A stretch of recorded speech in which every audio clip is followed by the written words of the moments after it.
The chamber smelled of camphor and something sweeter beneath, something wrong. Isabella lay very still on the narrow bed at Richmond, her lips cracked, her hands cold in his. A grey November light pressed against the window. Below, in the street, a milk cart rattled over the stones and was gone. He mixed the powder himself. He measured it out with the calm of a man who had done this before, and stirred it into the glass with a small silver spoon. She swallowed it because she loved him. She had signed the will only days before. Somewhere down the corridor, the landlady paused on the stair, listening. The clock in the hall struck 4, slow and dull, and in a locked drawer beneath the washstand a second bottle waited, its label turned quietly to the wall. The quiet before the fall. Good evening and welcome. The night is quiet now, and the world has grown small. This is the Bedside Historian, and I am glad you found your way back to the light of the lamp again. Wherever you are listening from, whichever country and whichever hour of the night, take a slow breath and let the room settle around you. If it is late where you are, let it be late. If it is early, let it be early. There is no rush inside a story that is already finished. Before we go down into it, would you do one small thing for me? Tap the little button that says subscribe and give the video a like if you can. And if you have a moment, leave a word in the comments telling me where in the world you are listening from tonight. It is a plain thing to ask, and I know that. It helps the channel more than you might guess, and it helps me sit down and do this again tomorrow night and the night after, for whoever else is trying to find a way into sleep. Nothing you do costs you anything, and it makes a difference on this side of the screen. Now let us drift backward, not far, only about 170 years, to the autumn of 1858, to a wet grey street in the west of London, where a widow in her 40s and a softly spoken doctor were about to see each other for the first time. Bayswater in that autumn was a district still becoming itself. The great white terraces along the park were newer than they looked, and the plaster on some of them was not yet fully dry. Behind the grand front stood the ordinary streets, the ones the maps forget, and Moscow Road was one of these. It ran east from the church of St. Matthew, past a row of tall, narrow houses with iron railings and stone steps and half-basements where the kitchens lay. Coal smoke sat low over the chimneys most mornings and did not always lift by noon. The air smelt of horses and damp brick and the sour reek of a nearby dairy yard. A muffin man passed at 4 with a bell. A knife grinder passed on Wednesdays. The gas lamps in the street were lit by a man with a long pole at about 6 in the evening, and by then, most of the parlour windows already had a candle in them. Number 4 Rifford's, as the lodgers called it, was one of these houses. The landlady was a Mrs. Smith, a widow herself, who let out rooms by the week to what she called respectable persons of quiet habit. She wanted no children and no travelling actors and no gentlemen who came home after midnight, and she was polite about it and firm about it, and she kept a small book on a shelf above the hall table in which the rent was entered every Saturday in her own hand. The rent for a first-floor front, with breakfast and a coal fire, was around 25 shillings a week. For a back room without a fire, it was less. The house held perhaps 6 lodgers at a time, and they took their meals as they pleased in their own rooms, and met each other only on the stairs and in the drawing-room in the evening, if they were the sociable kind. Isabella Banks was not the sociable kind at first.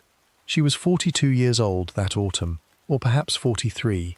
The parish papers give her age one way and her death certificate another, and the difference of a year is one of the small things the record cannot quite settle. She had come up to London from Kew, where her family had once lived comfortably enough, and she was living now on the modest interest of what her father had left her. It was not a great fortune, but it was hers, and it kept her in respectable lodgings and clean linen and a new bonnet in the spring. She had never married. In the language of her time, she was a spinster, and that word was heavier than we sometimes remember. It did not only mean unwed, it meant that the sort of household most women of her age were folded into had never opened its door for her, and that no one had quite worked out what to do with her instead. Her hair was dark and beginning to thread with grey. She wore mourning colours often, though not for anyone in particular. Grey suited her, black suited her. She had a soft voice, and a way of looking at a person a moment longer than was quite the fashion. She had a sister, Louisa. The two of them were close in the guarded way sisters of that age often were, which is to say that they wrote to each other every week and did not always tell each other everything. Louisa lived away from London and worried about Isabella at a distance, and sent her small things by parcel, and once sent her a plaid shawl that Isabella wore until the fringe wore through. She took the first-floor front at Rifford's in the September of 1858. The room had a bay window that looked down onto the street and caught the afternoon light for perhaps 2 hours before the opposite terrace stole it away. There was a fire grate of black iron, and a mantel with a small clock on it that struck the hours a minute early, and a washstand behind a folding screen. The bed had a green wool coverlet, and smelt faintly of the lavender the landlady kept in the linen press. Isabella unpacked her trunk on the first evening, and set out her 3 books and her writing case, and a small oval portrait of her mother in a velvet frame, and she stood at the window for a while and watched a lamplighter work his way along the far side of the road, and she thought, in whatever words she thought in, that this room would do. She did not know then that the man who would kill her had already taken a room on the floor above. We have to be careful here, you and I. It is easy at this distance to write about the doctor as though a black cloud hung visibly above his head from the first hour. It did not. It did not. The people who lived under the same roof as him that autumn did not see one. His own landlady, later asked in the coldest of rooms whether she had noticed anything strange in his manner, said only that he was a gentleman of the most agreeable sort, quiet in his ways, considerate of the servants, prompt with the rent. That was the truth as she had known it. The other truth came later. His name was Thomas Smethurst. He was in his 48th year that autumn. He was not tall. He had a high forehead and a fringe of dark hair going back from it, and a beard trimmed close to the jaw in the sober style then in fashion for professional men. He wore black or a very dark grey, always, with a plain waistcoat and a plain watch chain, and his cuffs were clean and his boots were polished. He carried a leather case sometimes, of the sort a physician might carry, though he did not practice in London as an ordinary physician did.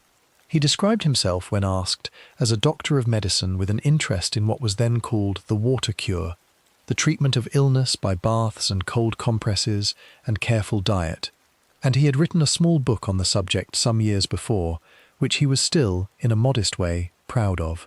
He spoke softly, without hurry. He listened. He was, as almost everyone said in the end, easy to like. He had a wife. Her name was Mary Durham. She was almost 73 years old that autumn.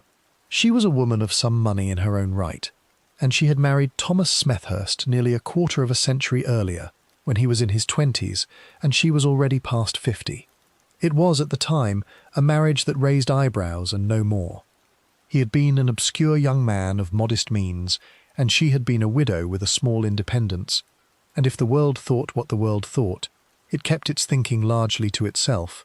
They had lived together, in that quiet arrangement, all through the reign of one queen and into the reign of the next. There were no children. Mary Smethurst was a small woman with a kind face and a soft voice and failing eyes, and she was, at the time her husband walked into Rifford's lodging-house on Moscow Road, entirely unaware that anything in her life was about to change. Why he took the room, and why then, no one afterwards could say for certain. He gave the landlady a plain reason. He wanted a quiet place in town for his own use, for a few weeks, while he saw to some private matters. He paid the first week's rent in advance. He signed the book in a neat hand. Mrs. Smith gave him the second-floor front, which had a smaller window than Isabella's, but a slightly better fire, and asked him whether he would be taking his meals in his room, and he said he would. For the first fortnight after he moved in, he and Isabella did not meet.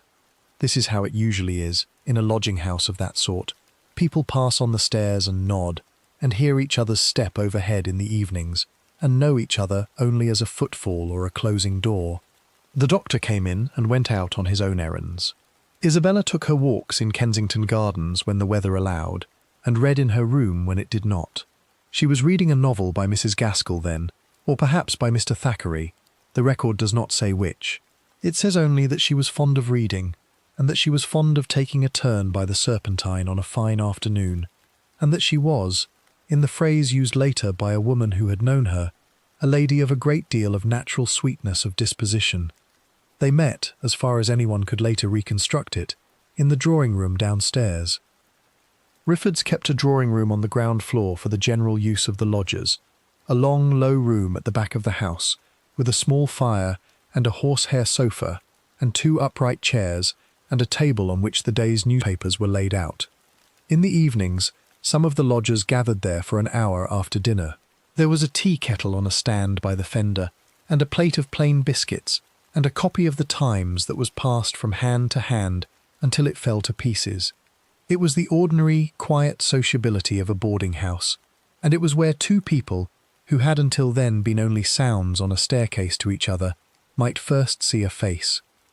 He came in first. He nodded to the elderly gentleman by the fire, and to the young clerk reading a paper, and he took a chair a little way off and opened a small book. She came in perhaps a quarter of an hour later. She wore, that evening, a plain grey gown with a black lace collar, and she carried her work-basket, and she took the chair nearest the lamp, because her needlework wanted the light.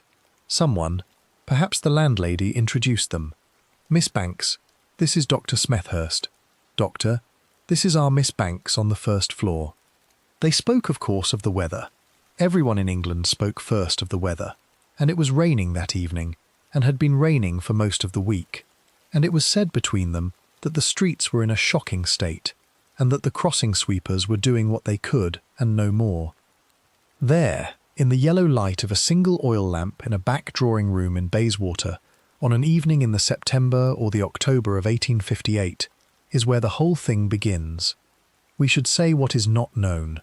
We do not know what he said to her when the elderly gentleman folded his paper and went up to bed. We do not know whether she noticed, the way a woman of her age had learned to notice, the plain gold ring on his finger. It seems likely that she did. It is hard to imagine that she did not. He told her, at some point in those first weeks, that he was a widower. He said it, presumably, in that same soft voice, in that same careful and considerate manner, and she believed him. There was nothing yet, in anything he did or said, to make her not believe him. His wife of nearly 25 years was, at that hour, sitting quietly in a house not many miles away, unaware that her husband had already put her, in his own mind and in the story he was telling to strangers, into the ground.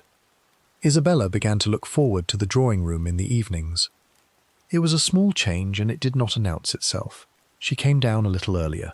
She wore, one Tuesday, a small brooch that had been her mother's. She let the work-basket sit unopened on her knee, and let the conversation carry her instead. He was well read. He was quietly amusing, in a dry way that did not tire her. He had travelled. He knew Italy. He spoke of the baths at Malvern and the baths at Ben Ridding, as though they were places to which one might reasonably go, and he made her laugh once, and she was surprised at herself for laughing. He asked her about her sister. He remembered, the following evening, that her sister's name was Louisa. He was, as his landlady would later say, easy to like. Outside, the autumn deepened. The plane trees along the park went yellow and then went bare. The muffin man's bell moved into the darker afternoons. Gas lamps were lit earlier each week. In the kitchen at Riffords, the cook made a great deal of mutton broth against the coming cold. In her room upstairs, Isabella wrote to Louisa about a gentleman she had met in the drawing-room, a doctor, a widower, a very quiet sort of person, and she said, at the end of the letter, that she thought she would stay in London through the winter after all. She sealed the letter and put it on the hall table for the morning post, and she did not know that on the floor above her, in the second-floor front with the smaller window and the better fire, the same man was already writing a letter of his own, to a house he still shared, with a wife he had not yet found a way to remove. A household of strangers. We have to go back down into the house now, you and I, and stay there for a while. Not out into the wider city, not yet. Just inside the 4 walls of number 4 Riffords, where the winter of 1858 was beginning to press against the windows, and where a handful of people who had never chosen each other were learning, night by night, to share a staircase and a fire. A lodging-house of that sort was its own strange country. Under one roof lived people who would, in any ordinary life, never have exchanged a word. There was the elderly gentleman on the ground floor, a retired clerk from one of the shipping firms in the city, who took his tea at 4:30 and read the paper folded lengthwise in the way clerks did, and who came down to breakfast in a black frock coat, even when there was no one to see him do it. There was the young man on the third floor, a junior in a solicitor's office off Chancery Lane, who left the house at 8 in the morning and returned at 7 in the evening, and whose boots on the stair were the first sound the household heard each day. There was a lady's companion on the top floor, a Miss Hardacre, past 50, thin and upright, who was between positions and living on what she had put by, and who did her own mending in the drawing-room in the evenings with the stiff-fingered speed of a woman who had been mending for a great many years. And there were the two who mattered. It is worth pausing, before we go further, on what it meant for Isabella Banks to be where she was. She was 42 years old and she had never married. That fact by itself, in the England of that autumn, was not scandalous. It was, however, a kind of settled shape that other people arranged themselves around. It meant that at her sister's dinner table she sat where the widowed aunt sat. It meant that landladies gave her a certain look on the first day, a look that measured her income against her manners and drew a conclusion. It meant that when the census-taker came round with his book, he wrote the word spinster next to her name in a hand that had written it 1,000 times before. There were things her married school friends no longer told her, because it had been decided somewhere between them that she would not want to hear. There were rooms in London she could not enter alone after dark, without being taken for something she was not. Her days were her own in a way that a married woman's days were not, and this was a freedom of a sort, and she felt it as a freedom on the good afternoons. On the other afternoons it was something else, and she did not always name it, even to herself. She had, by all we can piece together, about £100 a year of her own, perhaps a little more. It is not a figure that means much to us at this distance, and even at the time it meant different things to different households. In hers it meant this. It meant she could keep the first-floor front at Rifford's with a fire in the grate and breakfast brought up on a tray. It meant a plain gown made new every second year by a dressmaker in Notting Hill, and a plainer one made over from an older one in between. It meant she could give a shilling to a beggar without counting it, but not two. It meant that a serious illness, if it lasted more than a season, would eat through what she had. She thought about this sometimes, at night, when the coal in the grate settled and the house was still. Not often. Enough. She had her sister. Louisa, in her letters, was the anchor of the whole arrangement. The two of them had been born 4 years apart, and had been left in each other's care by the death of both parents, while they were still young women. And there was between them a plain love that did not need to be spoken of directly, and almost never was. Louisa had married. She was Mrs. Buchanan now, and she lived at a distance, and she had a house and a husband and the ordinary small worries of that life, and she was the person in the world to whom Isabella wrote most freely. The letters went out twice a week, sometimes 3 times, and came back at the same rate. What Louisa wrote to Isabella that autumn is largely lost. What Isabella wrote to Louisa survives, in pieces, and the pieces will matter later. For now it is enough to say that a woman past 40, living alone in a lodging house in a strange corner of a huge city, wrote every few days to the one person on earth who would open the letter with real attention, and that this was the shape of her life. Let me stay with the house a moment longer, because the house is going to matter. The kitchen at Rifford's was in the half-basement, below the level of the street. The cook was a woman from Kent, a Mrs. Anderton, who had been in service since she was 12 years old, and who was now on the far side of 60. She worked with one general maid and one girl of about 14 who did the boots and the scuttles and the front step. Every morning at 6 the fires were laid. The kitchen range was black-laded once a week, and the copper pans were scoured with sand and vinegar and hung in a row above the dresser. Breakfast trays went up at 8, a small pot of tea, a rack of toast, an egg boiled for exactly 3 minutes by the kitchen clock, a pat of butter under a covered dish so it did not run. Dinner was brought up at 5 for those who wanted it. Supper, for the drawing-room hour, was cold meat and bread, and a little cheese on a plate, and a jug of ale for the gentlemen, and hot water for the tea for the ladies. It was the same food, more or less, in 10,000 houses across the west of London that year. And the sameness of it was part of what a lodger paid for. You could shut your door on Moscow Road and know, within a very few pence and a very few minutes, what was going to arrive on the tray outside it, and when. Now let me tell you something that Isabella did not know. While she was writing to her sister about the gentleman she had met in the drawing-room, the gentleman was writing to a wife. His name, as we already know, was Thomas Smethurst. His wife's name was Mary. She was born Mary Durham, in the reign of the third King George, in the year 1785 or thereabouts, and she was, in the autumn of 1858, in her 73rd year. She was a small woman. She had, in her youth, been reckoned rather handsome, and there was still something of that in the way she carried her head. Her eyes were failing. She read only with difficulty now, holding the page close and turning it sideways to catch the lamplight, and she preferred to be read to by whoever would sit with her. She lived, when her husband was not at Moscow Road, in a set of rooms in the south of London, in one of those quiet streets that ran down toward the river below Battersea.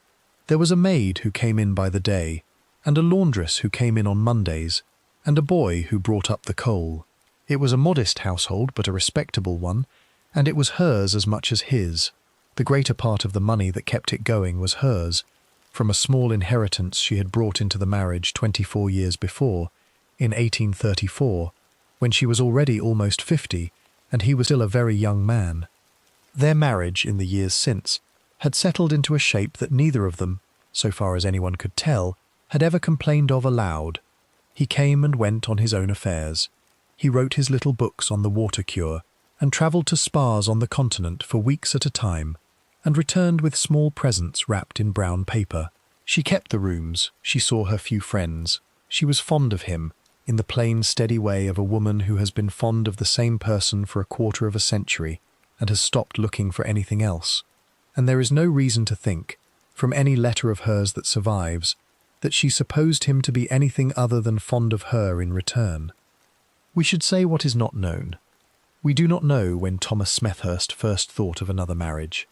We do not know whether the idea came to him whole in a single evening, walking home along a wet pavement in Bayswater, or whether it built itself up in him week by week across that autumn.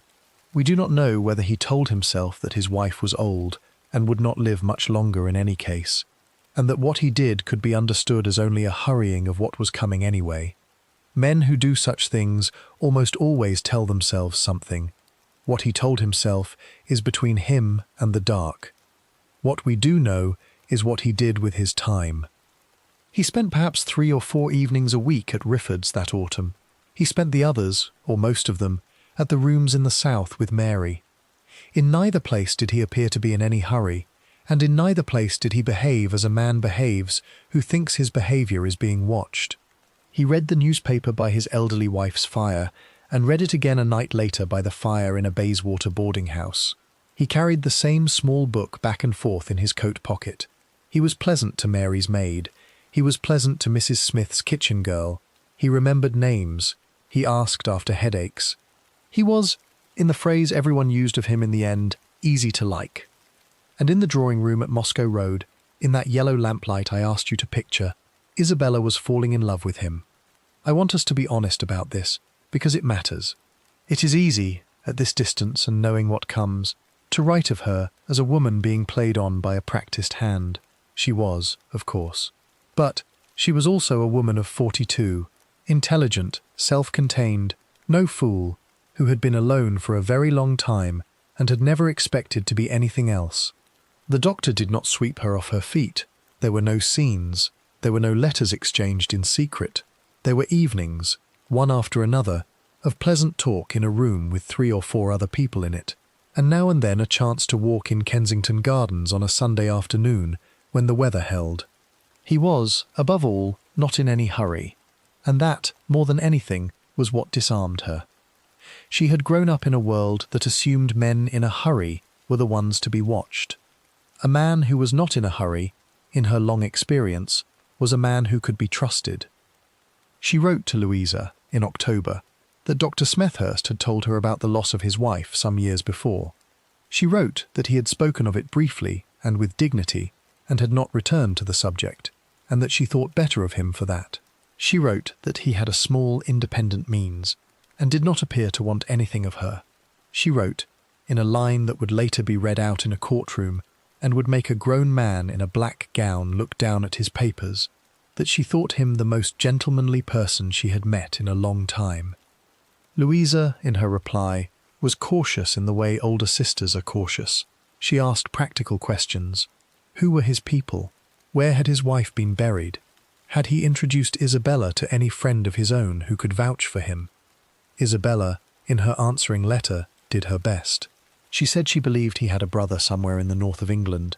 She said she had not asked about the wife's grave, as it would have been unkind. She said his conversation was so evidently that of a man of education and quiet respectability that she did not feel it necessary to demand a chorus of witnesses on his behalf. This is not the tone of a woman being deceived against her judgment. This is the tone of a woman who has decided, in the way of grown people, that a small unknown is a price she is prepared to pay. The evenings shortened. By the middle of November it was dark before 4. The lamplighter came earlier. The muffin man's bell moved forward in the afternoon. In the kitchen at Rifford's, Mrs. Anderton began to serve mulled ale in a brown jug on the coldest nights, and the smell of cloves and warm nutmeg drifted up the back stairs and reached the drawing-room by about 7. The elderly gentleman on the ground floor developed a cough. Miss Hardacre on the top floor secured a new position with a family going out to Madras, and gave notice, and packed her trunk in one long grey afternoon. Her room stood empty for a fortnight, and then was taken by a music master with rooms elsewhere, who came only to sleep, and whom no one ever really met. And on the second floor front, the doctor's plans were quietly moving forward. He had begun, by the end of that month, to speak of the future, not directly, not yet with a name for what he wanted, but in the way of a man who is testing the ground under his own next step. He had begun to say that he did not think he could bear another winter in lodgings, that a house of one's own was the only real comfort as the year turned, that he had been thinking, in an idle way, of somewhere south of the river, or perhaps further out in the suburbs where the air was cleaner. Isabella, sitting with her needlework by the lamp, took these remarks in and did not answer them directly. She was not a woman who leapt at things, but she took them in. Somewhere in London that same evening, in the small parlour of the rooms below Battersea, Mary Smethurst was being read to by her husband from an old volume of travel letters he had opened at a place he had marked with a strip of paper. She could not see the print any more, even by the lamp. She listened with her hands folded in her lap, and her eyes half closed and a shawl across her knees. When he had finished the passage, she thanked him. He closed the book and set it on the table beside the lamp, and asked her how the day had been. She said her back had been troublesome in the morning, but was easier now. He said he was glad. He said he would be away again for a night or two on business in town. She said, as she had said many times before, that he must not overtire himself. He kissed her on the forehead, as he had done for 24 years, and went out to see the coals in the scuttle before the maid went home for the night. The clock in Moscow Road struck 9. The clock in the rooms below Battersea struck 9 a moment later. The gas lamps hissed along both streets in the November cold, and above the roofs of the whole city the sky was low and starless, and somewhere inside all of it a decision that had already been made was moving, slowly and without hurry, toward the winter month in which it would show itself. The second wedding. The plan, whatever shape it had taken by then, needed a church. I want you to sit with that for a moment before we go any further. A man in London in the winter of 1858 who wished to marry a woman could not simply say the words in a parlour and mean them. He had to go before a clergyman of the Church of England, or before a registrar in a plain office of the state, and he had to swear certain things, and he had to sign a book. What he swore, above all, was that he was free to marry. He swore that no wife of his was living somewhere in the same country under the same law. It was a plain thing to swear, and it was the whole hinge of the marriage laws of that time, and a man who swore it falsely was committing a crime that carried a term in prison. Thomas Smethurst knew this. He was an educated man and a man of the professions, and he had been married for 24 years already, and he knew perfectly well what he was about to do. He chose Battersea. Battersea in that December was not the Battersea we might picture now. The great railway works had not yet come, and the terraces along the river were still low and mixed and half-rural. There were market gardens behind the Church of St. Mary. There were osier beds down by the water, where a few old men still cut willows for the basket trade. The air smelt of the river and of coal barges, and, on wash days, of soap boiled in the yards behind the cottages. It was not the sort of parish where a clerk of the church would be likely to know, by sight, a doctor who had been living for years in another quarter of London with an elderly wife. That was, of course, the point of choosing it. The parish he settled on was in that part of the borough where the river bent north and the roads ran back into gardens and low houses. The record is careful on the fact of the marriage, and less careful on the exact stones under which it was solemnized, and I will not pretend to a certainty the papers do not give me. What we know is this. On a grey morning in the middle weeks of December, a doctor in his 48th year and a lady in her 43rd walked into a parish church in the south of London, and stood before a curate who had never seen either of them before, and gave their names and gave their addresses as though they were both single persons of that parish, and were married by licence. By licence, not by banns. That distinction matters, and I will explain it because it is the sort of thing a listener needs to hear, said in the room with them, rather than looked up afterward. A marriage by banns meant that the intention had to be read out in the church on 3 Sundays before the wedding, so that anyone who knew of a reason it should not go forward had a chance to stand up and say so. A marriage by licence needed no such reading. It could be arranged, upon the swearing of the necessary declarations and the paying of the necessary fee, within a matter of days. It was more expensive. It was also, for a man in Thomas Smethurst's position, very much safer. There was no name to be called out over 3 Sundays for a stray acquaintance from Bayswater to hear. The licence was obtained from the diocesan office. The affidavit was signed. In it, Thomas Smethurst declared himself a bachelor. I want to say what is not known here. We do not know how his hand behaved when he wrote that word. We do not know whether he paused before the ink came off the nib, or whether the clerk on the other side of the desk lifted an eye at anything in his face. 2 centuries of paper have not preserved the ordinary human hesitations of that morning. The word was written, the fee was paid, the licence was granted, and the doctor walked out into a London street, with a piece of stiff paper in his coat, that gave him leave to swear the same lie again, this time before God, and before Isabella, and before a curate, whose name would afterwards be lost from most accounts of the case. Isabella, in all of this, believed what she had been told. Let me be plain about what she thought was happening. She thought she was about to marry a widower. She thought his wife of many years had died some time before, and had been mourned as such things are mourned, and had been laid in a churchyard he had once mentioned to her, in a way that did not invite further questions. She thought the licence had been obtained because he did not wish, at his age, to be gossiped about in a public reading in a parish where he was becoming known. She thought the choice of Battersea was a matter of convenience, or of some old family association, or of a curate he had spoken well of in years past. All of these were things a woman of her sense and her caution could reasonably believe of a man she had known for 3 months, if the man she had known for 3 months had never given her any reason to believe otherwise. He had not. In 3 months he had given her, in fact, nothing but the appearance of a settled, professional, gentle courtesy.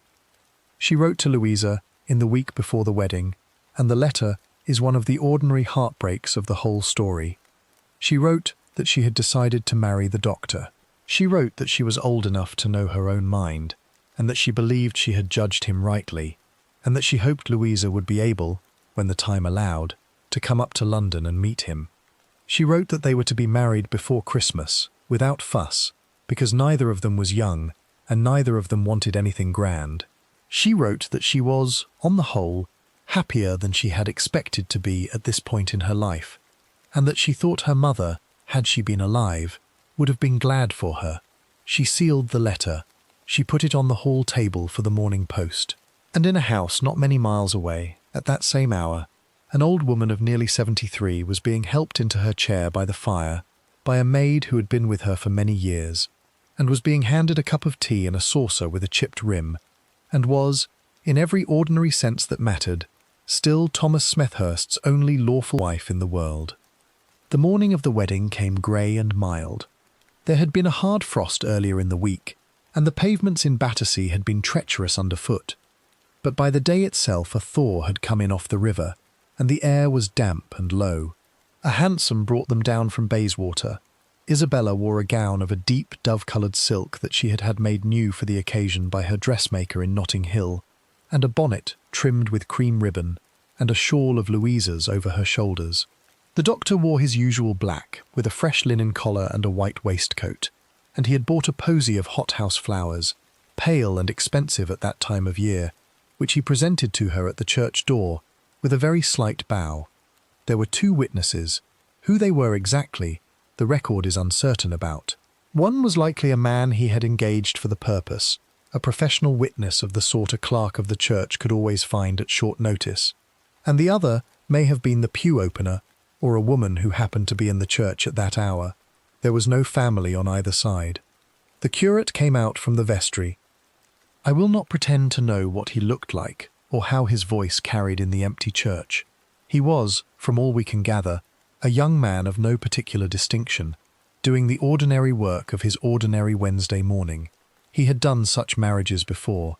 He would do many more.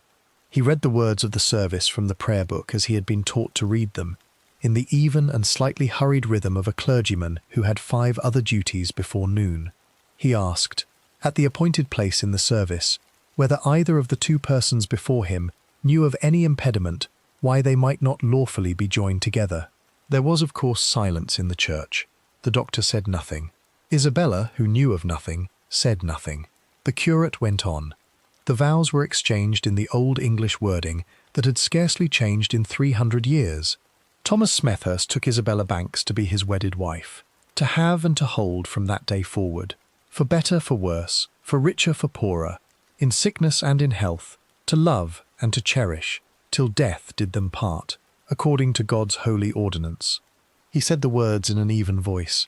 Isabella said her half of them in a voice that was said, by one of the 2 witnesses long afterward, to have been very low, but very steady. Rings were placed. A blessing was pronounced. They went through into the vestry. They signed the register. In the space marked for the condition of the parties, the doctor's hand wrote the word bachelor, and Isabella's hand, in the sloping script she had been taught as a girl, wrote the word spinster. Both wrote the truth as they understood it. Only one of them wrote the truth as the world understood it.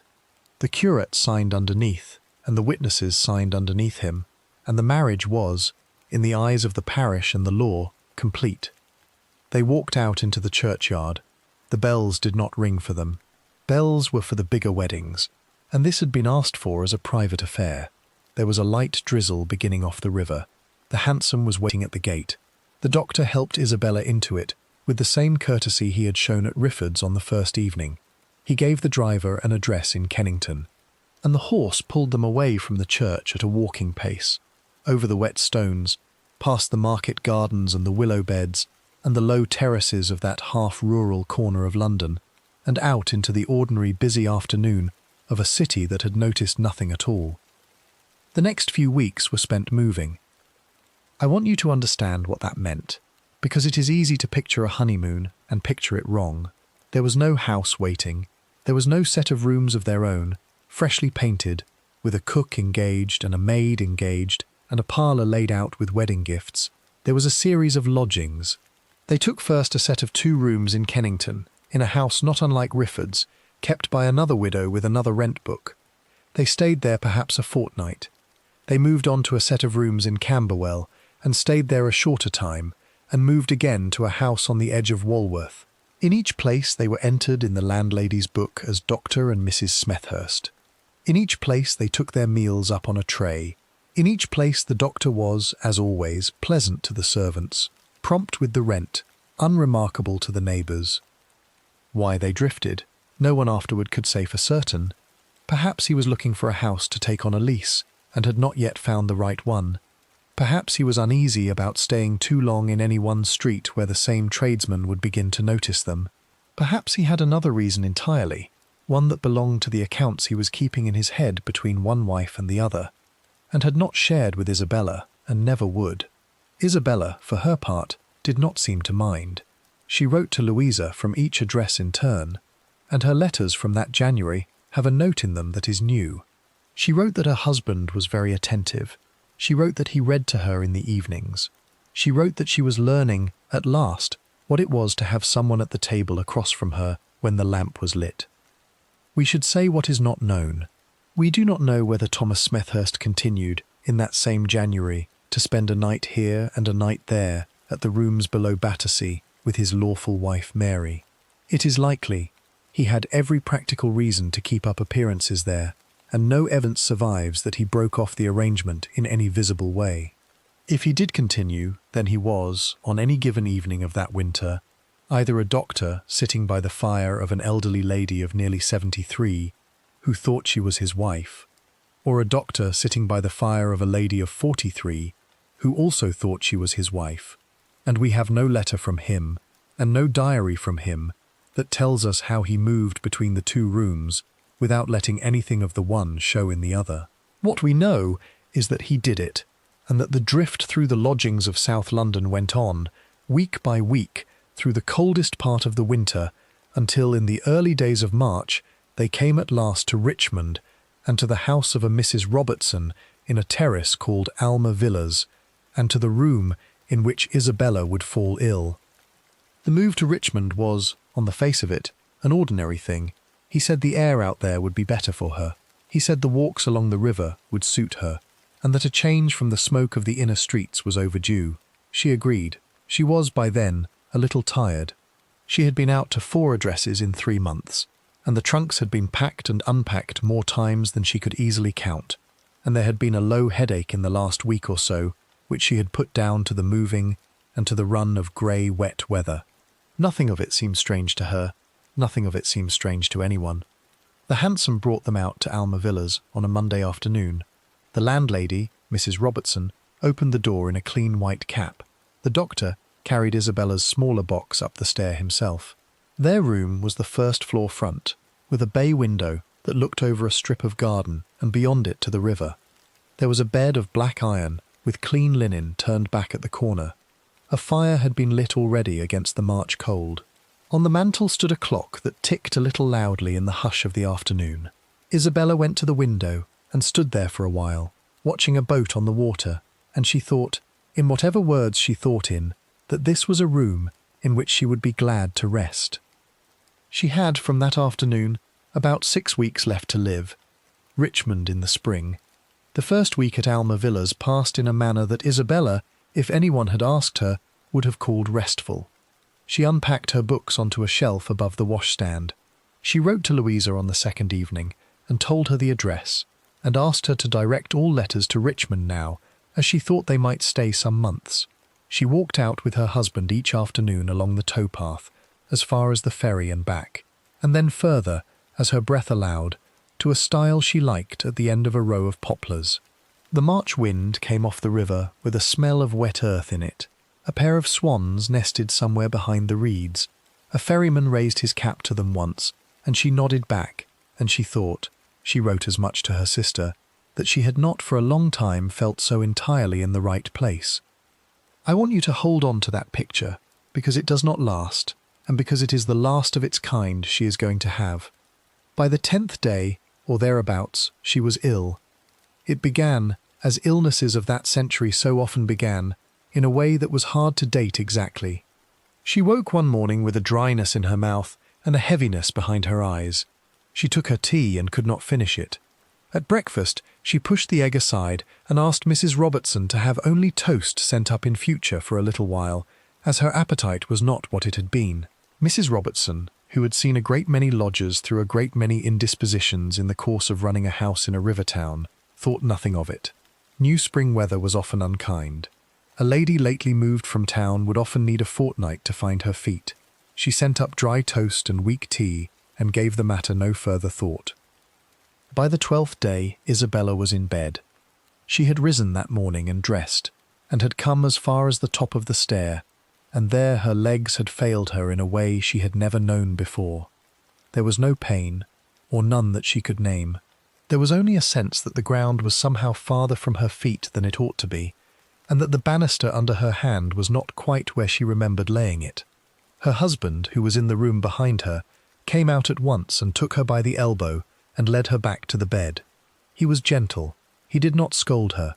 He said only that she had been overdoing it on the walks, and that she must lie down now for a day or two and take nothing but what he brought her himself. He drew the curtain a little against the morning light. He rang for hot water. He asked Mrs. Robertson to send up a basin and a clean cloth, and he closed the door. Let me stop the story a moment, because a door closing in a lodging house in that century is not a small piece of stage business. It is the whole point. A room in a boarding house was not, in the ordinary way of things, a private country. Servants came in and out with trays. The landlady looked in on her lodgers if they were unwell, partly out of kindness, and partly because a sudden death on her first floor would bring the parish officers to her door and be a very bad thing for her book. A physician called in from outside would expect to speak with the patient alone, to make his examination, to hear the symptoms in the patient's own words. Food was carried up by one hand and taken away by another. Medicine came from a chemist in a labelled bottle with a written direction on the paper wrapper. All of this was normal. All of this was assumed. All of this was the ordinary safety net stretched under the sick in a house of that sort. At Alma Villas, from that morning onward, the net was quietly cut. Everything that went into Isabella's mouth was prepared by her husband, in the room, out of the landlady's sight. Her arrowroot was mixed by him, with water he had fetched himself from the kitchen. Her beef tea was strained by him, in a cup he had washed himself. Her medicine was measured by him from a bottle he kept in the top drawer of the small chest under the window, and the bottle, when it needed refilling, was carried by him to a chemist and brought back by him without passing through any other hand. The tray came up from the kitchen with a plain china bowl and a plain china cup on it, and the food and the drink went into them upstairs, and the tray went down again with the used dishes on it and told the kitchen nothing at all. Mrs. Robertson, in the days that followed, would offer more than once to sit with the lady while the doctor went out for a walk, or to a little air, or on some errand. The doctor thanked her very warmly each time, and declined. He said his wife was easily distressed by strangers in the sick room. He said she slept only when he was there. He said the least little thing would set her back, and he did not dare risk it. Mrs. Robertson, who was a decent woman, took him at his word. She had no reason not to. He was a doctor. He was the husband. He was, in the settled thinking of that time, the person best fitted in the world to know what his wife needed. We should say what is not known. We do not know at what point, exactly, Thomas Smethurst first added anything to what he was giving her. We do not know what the substance was in the earliest days, or whether the first traces of it went in with the arrowroot on that same afternoon, or waited until later in the week. We do not know whether he had brought the bottle with him from Bayswater already, weeks before, or whether he bought it from a chemist in Richmond, in one of those afternoon walks he was so ready to take alone. The record is uncertain on all these small hinges. What the record is not uncertain on is that from the moment the door closed on the 12th morning, everything that reached her lips reached them through his hand and no other. Her symptoms, over the next fortnight, took on the shape that would later become the pivot of the whole case. She was troubled by a running of the bowels that would not settle. She was troubled by a sickness that came in waves, worst about an hour after any nourishment she took, and easier in the small hours of the night when she had eaten nothing for some time. She grew thirsty in a way she could not slake. She lost flesh from her cheeks and from her wrists so quickly that Mrs. Robertson, coming in on the 14th day to bring up fresh linen, was startled and had to school her face at the door. Her voice, when she spoke, was thinner than it had been the week before. She apologized for being poor company. She thanked Mrs. Robertson for the linen. She said her husband was very good to her. Now, none of these symptoms, taken by themselves, were unusual in the England of that year. Any physician of that century could have named a dozen ordinary complaints of the bowel that carried away otherwise healthy people every spring. Dysentery of a mild sort was in every neighbourhood. There was a low fever people called English cholera that flared up in damp seasons and left even young women pared to the bone within a fortnight. There were kidney troubles. There were fevers of the womb. The medical men of that day knew all these, and named them freely, and treated them with the same handful of remedies: a spoon of laudanum for the pain, a little brandy in water for the strength, a diet of arrowroot and beef tea and nothing else, and rest, always rest, in a darkened room with the fire kept low. There was nothing in what Isabella suffered, taken on its face, that need have alarmed any reasonable doctor into thinking of a crime. That, of course, was the shelter under which he worked. I have to be careful here, because it is easy at this distance to make him a figure out of a melodrama, and he was not that. He was, from every account of those weeks, unfailingly attentive. He sat by her bed for hours. He bathed her forehead with a cloth wrung out in cool water. He spoke to her softly of the walk they would take again when she was better, of the boat they would hire on the river in the summer, of the little house they would find somewhere further out, perhaps in the country by then, with a garden and a room that faced south. He held her hand when the sickness took her, and he supported her head over the basin, and he wiped her mouth afterward with the corner of a folded cloth. Mrs. Robertson, listening at the turn of the stair one afternoon, heard him singing under his breath to her, some old air, she could not place it, and came away thinking that whatever else she had seen in her years of letting rooms, she had never seen a husband more tender than this one. He wrote, in that same fortnight, to Isabella's sister. The letter was brief and dignified. He introduced himself as Louisa's brother-in-law, apologized for making his first acquaintance with her in such a manner, and told her that Isabella was unwell, though not, he hoped, seriously. He said the doctors would be called in at the least sign of anything grave. He said he would keep her informed. He signed it, in a firm hand, T. Smethurst. Louisa, receiving it in her own parlour some 100 miles away, was troubled by the letter, but not alarmed. Her sister had been in health as recently as the last post. Husbands were often prone to write in such careful terms. She wrote back at once with her love and her prayers for a swift recovery, and she asked to be told if any change came, and she went about the ordinary business of her house, with the letter tucked into the pocket of her apron, and a small unease she did not quite know what to do with. Meanwhile, at the rooms below Battersea, Mary Smethurst was also alone.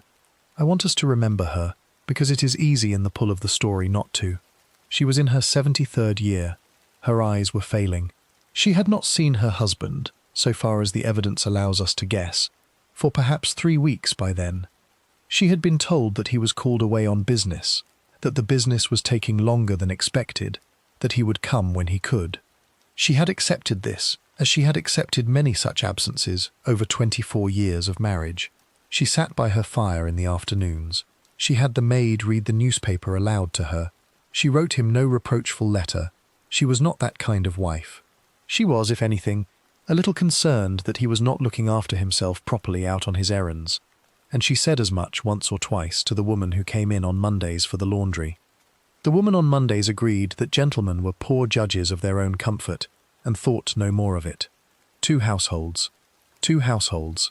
1 man, and in one of them, by the end of the 3rd week at Alma Villas, the sickness had grown severe enough that even he, tending her behind the closed door, must have known that he could not keep it entirely to himself for very much longer. Mrs. Robertson had begun, by then, to be seriously frightened. It was one thing to defer to a husband who was also a doctor in the first days of a lady's indisposition. It was another to sit at her own kitchen table on the 22nd or 23rd day, and hear, through the ceiling, the sound of retching that would not stop, and know that the tray she had sent up 2 hours before had come down with the food scarcely touched. She spoke to her own son that evening, a young man of about 20, who lived in the house and worked as a clerk in Kingston. She said she thought the lady upstairs was in a worse way than the doctor was letting on. She said she did not know what to do. He said, in the practical manner of a young man, that the doctor was the doctor, and that she should say nothing unless she was asked, but that if it went on much longer without another medical opinion, she ought to speak to the doctor herself and press him, as gently as she liked, but press him. She did not, in the end, need to. In the last days of March or the first days of April, the account varies by a day or two, and I will not pretend to a date I do not have. The doctor came down the stairs one afternoon, put on his hat in the hall, and said to Mrs. Robertson, in the polite, even voice he always used with her, that he thought he had better call in a second opinion. He said his wife's illness was proving more obstinate than he had hoped. He said he had a colleague nearby, a Dr. Julius, whose judgment he trusted, and he intended to walk round now and ask him to come. He touched the brim of his hat. He went out into the pale spring light. The door closed behind him with a soft click of the latch, and the ordinary safety net of the boarding house, cut so quietly a fortnight before, began, at last, to be drawn back. Upstairs, Isabella lay very still in the bay-windowed room, her hand curled loose on the coverlet, her breath shallow, the river light moving on the wall opposite the bed. She did not know that a second doctor had been sent for. She did not know that her husband had, that same morning, taken out of the top drawer of the chest under the window a bottle whose label had been turned to the wall, and had measured from it a careful dose into a cup, and had stirred it into the arrowroot with a small silver spoon. She only knew that her husband would be back soon, as he always came back soon, and that when he came, he would sit on the edge of the bed and take her hand, and speak to her in the low, kind voice she had come to depend on, and tell her that everything was going to be all right. The doctors at the bedside. Dr. Julius came within the hour. He was a physician of Richmond, a man of about 50, with a plain black bag and the calm walk of one who had been called out to strangers all his working life. Thomas Smethurst brought him up the stair himself and showed him into the bay-windowed room, and stood back a pace to let him approach the bed. Isabella turned her head on the pillow. She saw a face she did not know. She tried to greet him, and the greeting came out as no more than a whisper of breath. Dr. Julius set his bag on the chair beside the washstand and drew up a second chair to the bedside, and he took her wrist between his finger and his thumb, and he listened. For a long minute he said nothing at all. He counted the pulse. He laid the back of his hand against her forehead. He asked her to open her mouth, and he looked in with a candle Mrs. Robertson had brought up on a saucer, and he saw the whiteness of her tongue and the cracked line of her lip. He asked how long she had been ill. He asked what she had eaten in the last day and in the last week. He asked her, in the even courteous manner of the men of his trade, whether she was in pain, and where, and of what sort. She answered as well as she could. Behind him, at the foot of the bed, her husband stood with his hands folded, and answered any question she was too weary to finish. I want to slow us here a moment, you and I, because what is happening in that room is small on the surface and very large underneath.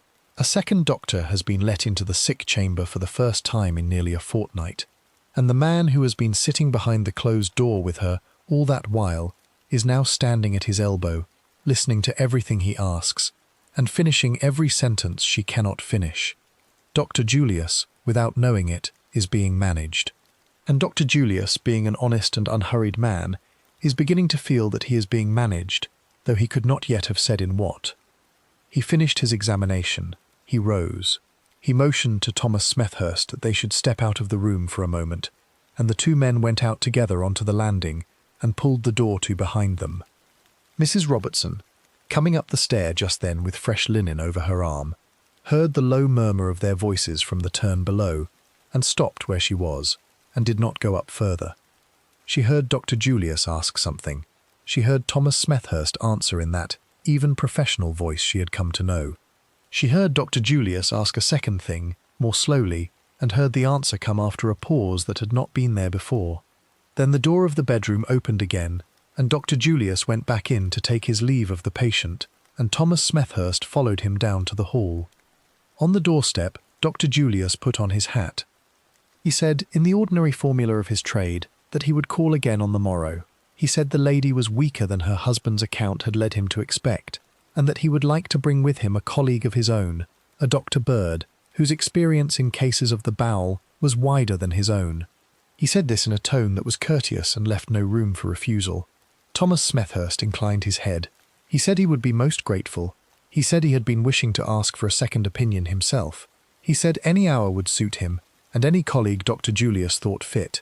He shook the older man's hand at the door with an unpressured warmth, and he watched him walk away down the terrace toward the river. and only when the figure had turned the corner past the last of the poplars did he close the door and stand for a moment in the hall with his hand still on the latch. Mrs. Robertson, coming down at last with her linen, would say afterward that she did not like his face at that moment. She said, when it was asked of her, that he looked like a man who had been asked a sum he had not been expecting to be asked. Then he saw her on the stair, and the face was gone. He nodded to her with his ordinary courtesy, and he asked her, in his ordinary voice, if a fresh jug of hot water might be sent up in half an hour.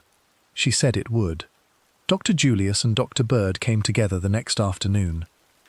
Dr. Bird was younger, perhaps 40, a Richmond man like Julius, with a sharper manner and a colder eye. He had, in his few years in practice, seen more of that quiet town's misfortunes than most, and he had already once or twice in his working life sat by the bed of a person whose illness had proved not to be what the household believed it to be. He did not, on the first day, say anything of the sort. He greeted Isabella. He greeted her husband. He examined her carefully and asked his own list of questions, and looked, as Julius had looked, at the tongue and the pulse and the wrists and the eyes. He was longer at it than Julius had been. When he had finished, he did not step out onto the landing to confer. He asked Thomas Smethurst directly, in the sick room itself, what medicines his wife had been receiving. He asked to see the bottle. Thomas Smethurst hesitated for perhaps 2 seconds, and then he went to the top drawer of the chest under the window, and he took out a bottle, and he set it on the washstand where the 2 other doctors could see it. The bottle was, on its face, an ordinary one. It bore the label of a chemist in Kennington, dated some weeks earlier. The direction on the paper was written in the doctor's own hand. The contents, so the label said, were a preparation of chalk and a few drops of laudanum in a base of peppermint water, of the sort a physician might commonly give for a running of the bowel. Dr. Bird unstoppered it. He smelt it. He held it up to the window light and looked through the pale liquid in it, and he set it down again on the washstand with a small deliberateness that Mrs. Robertson, who had come up with hot water and lingered a moment in the doorway, would remember to the end of her days. He said nothing about it. He asked, only, whether there were any other bottles in the room. Thomas Smethurst said there were not. We do not know, and we are never going to know, whether that answer was true in every respect. The record does not tell us how many bottles were in that top drawer of the chest under the window at that hour of that afternoon, and no one afterward could say for certain. What we know is that the answer was given, and that Dr. Bird took it, and that the 2 doctors then went down together to the hall with the husband and stood there for a further 10 minutes in a low conversation that Mrs. Robertson could hear the shape of, but not the words. When they left, Dr. Bird went last through the door. He turned on the step. He said, in an even voice, that he and Dr. Julius would return the following morning, and that in the meantime he wished the lady to take no more of the medicine in the labelled bottle until they had come again. He said this looking directly at Thomas Smethurst, and Thomas Smethurst met his eye and said that of course he would do as they wished. That was on the 28th day. Let us leave the doorway for a moment and step back inside. Upstairs in the bay-windowed room, Isabella lay with her hand across her stomach and her eyes half open on the ceiling. She had heard the strange voices at her bedside. She had felt strange hands on her wrist. She had known, in the dulled way of the very ill, that other men beside her husband had been in the room, and she had known that whatever they were doing was being done because she was worse than she had been the day before. She was not frightened. She was too tired to be frightened. She thought of Louisa. She thought of the letter she had written her from Rifford's in October, saying she had met a widower in the boarding-house. She thought of the walk under the poplars a month ago, and the swans on the reeds, and the ferryman raising his cap.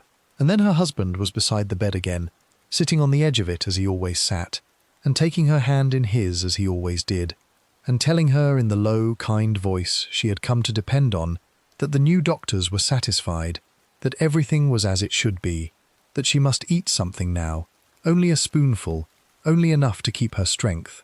He rose. He went to the washstand. He measured, from the bottle Dr. Bird had told him not to give her, a careful dose into the arrowroot Mrs. Robertson had sent up. He carried the cup back to the bed, and Isabella, because she loved him, opened her mouth and swallowed what he had brought. I have to admit something here that the whole trial afterward would rest on. We do not know, with the sort of certainty a court likes to have, that the dose he gave her that afternoon was the dose from the labelled bottle rather than from another bottle in a drawer he had not shown. Two doctors gave slightly different accounts at the Old Bailey of which bottle he had been told to withhold. The bottle itself, in the days between, went missing for a while and was found again in circumstances that no one afterward could quite explain. What we know is that the giving of medicine in that room did not stop after the 28th day. Whatever the source of the dose, it went on being poured, and it went on being drunk. Julius and Bird came again in the morning. They came, from that day onward, every day. They came sometimes together, and sometimes one after the other. They brought, on the second visit, a third opinion in the person of a Dr. Todd from London, an older man of great reputation, whom Bird had written to at once after leaving the house. All three, in the days that followed, would sit by turn in the bay-windowed room, and take the pulse, and count the beats, and look into the mouth, and put their questions carefully to a patient, who could answer fewer of them each afternoon. All three, in the days that followed, would try in one way or another to be alone with her. All three would fail. Thomas Smethurst was always at the elbow. Thomas Smethurst was always at the foot of the bed. Thomas Smethurst was always in the doorway when the tray came up, taking the china bowl from the maid's hands into his own, and carrying it the last few steps to the bedside himself. Once, in the first week of April, Dr. Bird tried a particular thing. He came alone. He asked Mrs. Robertson, at the foot of the stair, whether he might speak with the husband for a moment in the front parlour, before going up. Thomas Smethurst came down. Dr. Bird kept him there in the parlour for perhaps 10 minutes, on a series of professional questions about the case, while a colleague of his, a young house physician who had come with him and been told to wait in the hansom, went quietly up the stairs and into the sick room, and, for the first time in nearly a month, sat alone with Isabella at her bedside. He asked her, in a low voice, whether her husband was kind to her. Now, I have to say what is not known here as well. We do not know exactly what she answered him. Two accounts survive of that meeting, and neither of them is quite the same. In one account, she said only that her husband was very good to her, and could not say more before the tiredness closed her eyes again. In another she said something that troubled the young physician enough that he came away from the room silent, and when Dr. Bird asked him in the hansom afterward what she had said, he answered only that he could not repeat it now, but would put it in writing that night. Whatever it was, it never appeared at the trial in a form the court could use. The young physician died within a year of Richmond fever, and his written note, if he ever made it, was never found. By the second week of April, the doctors had made up their minds. They did not, even then, say the word poison to each other in so many words.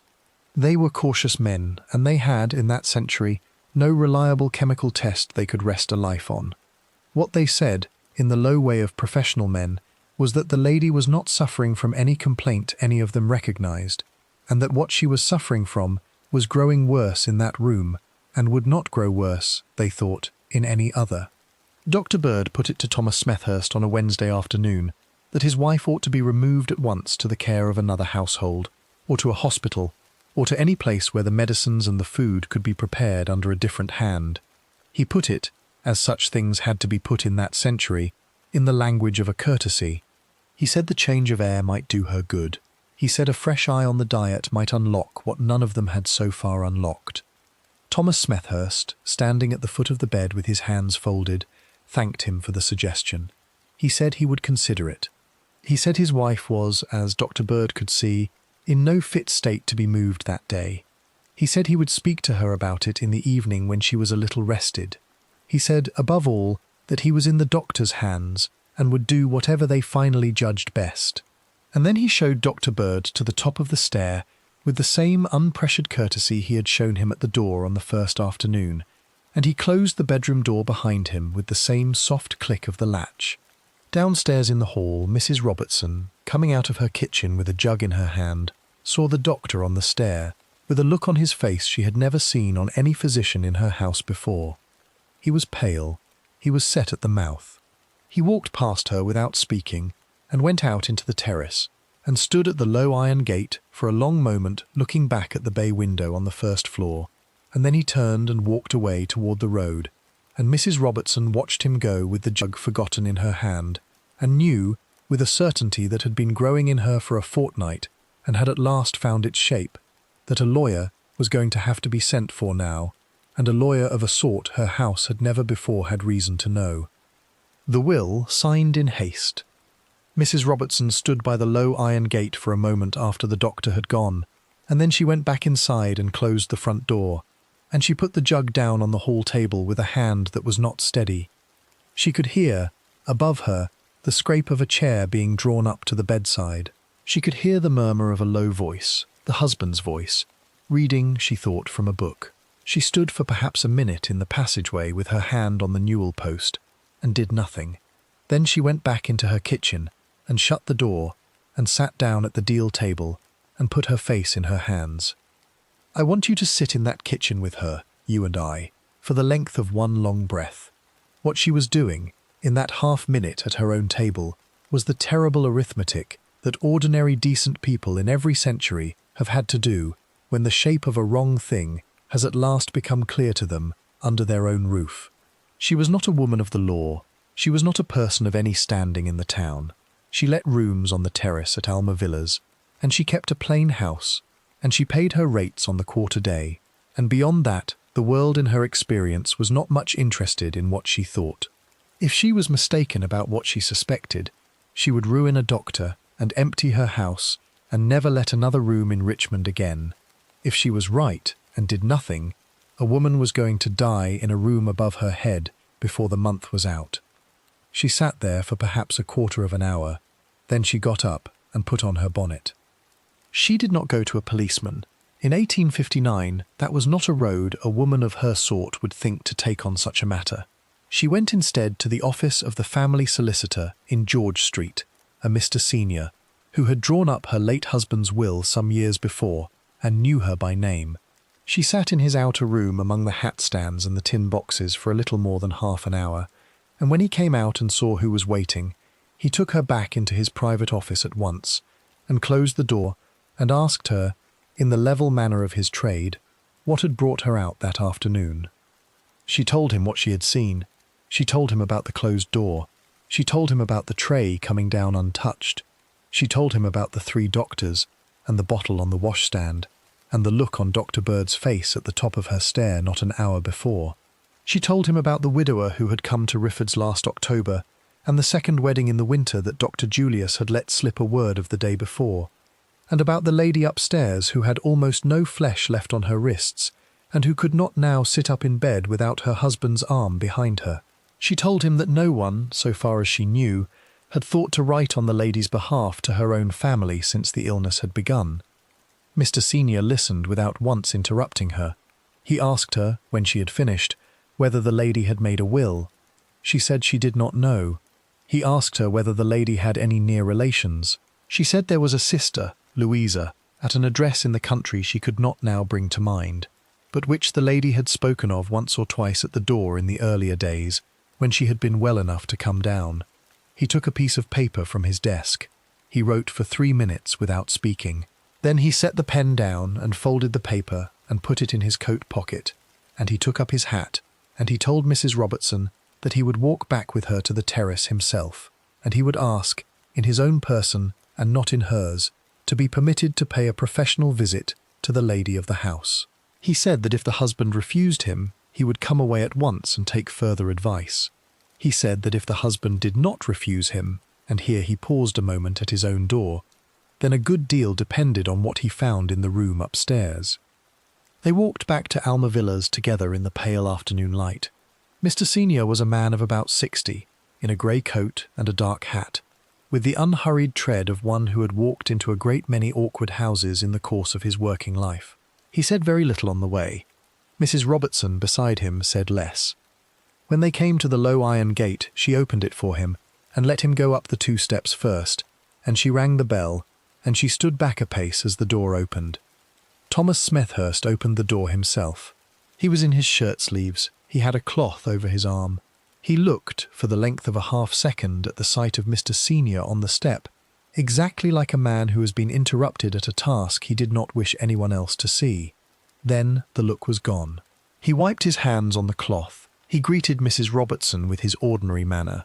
He was told that this was Mr. Senior, a solicitor of the town, and that he had come on a matter he wished to put to the lady of the house directly, if the husband would permit it.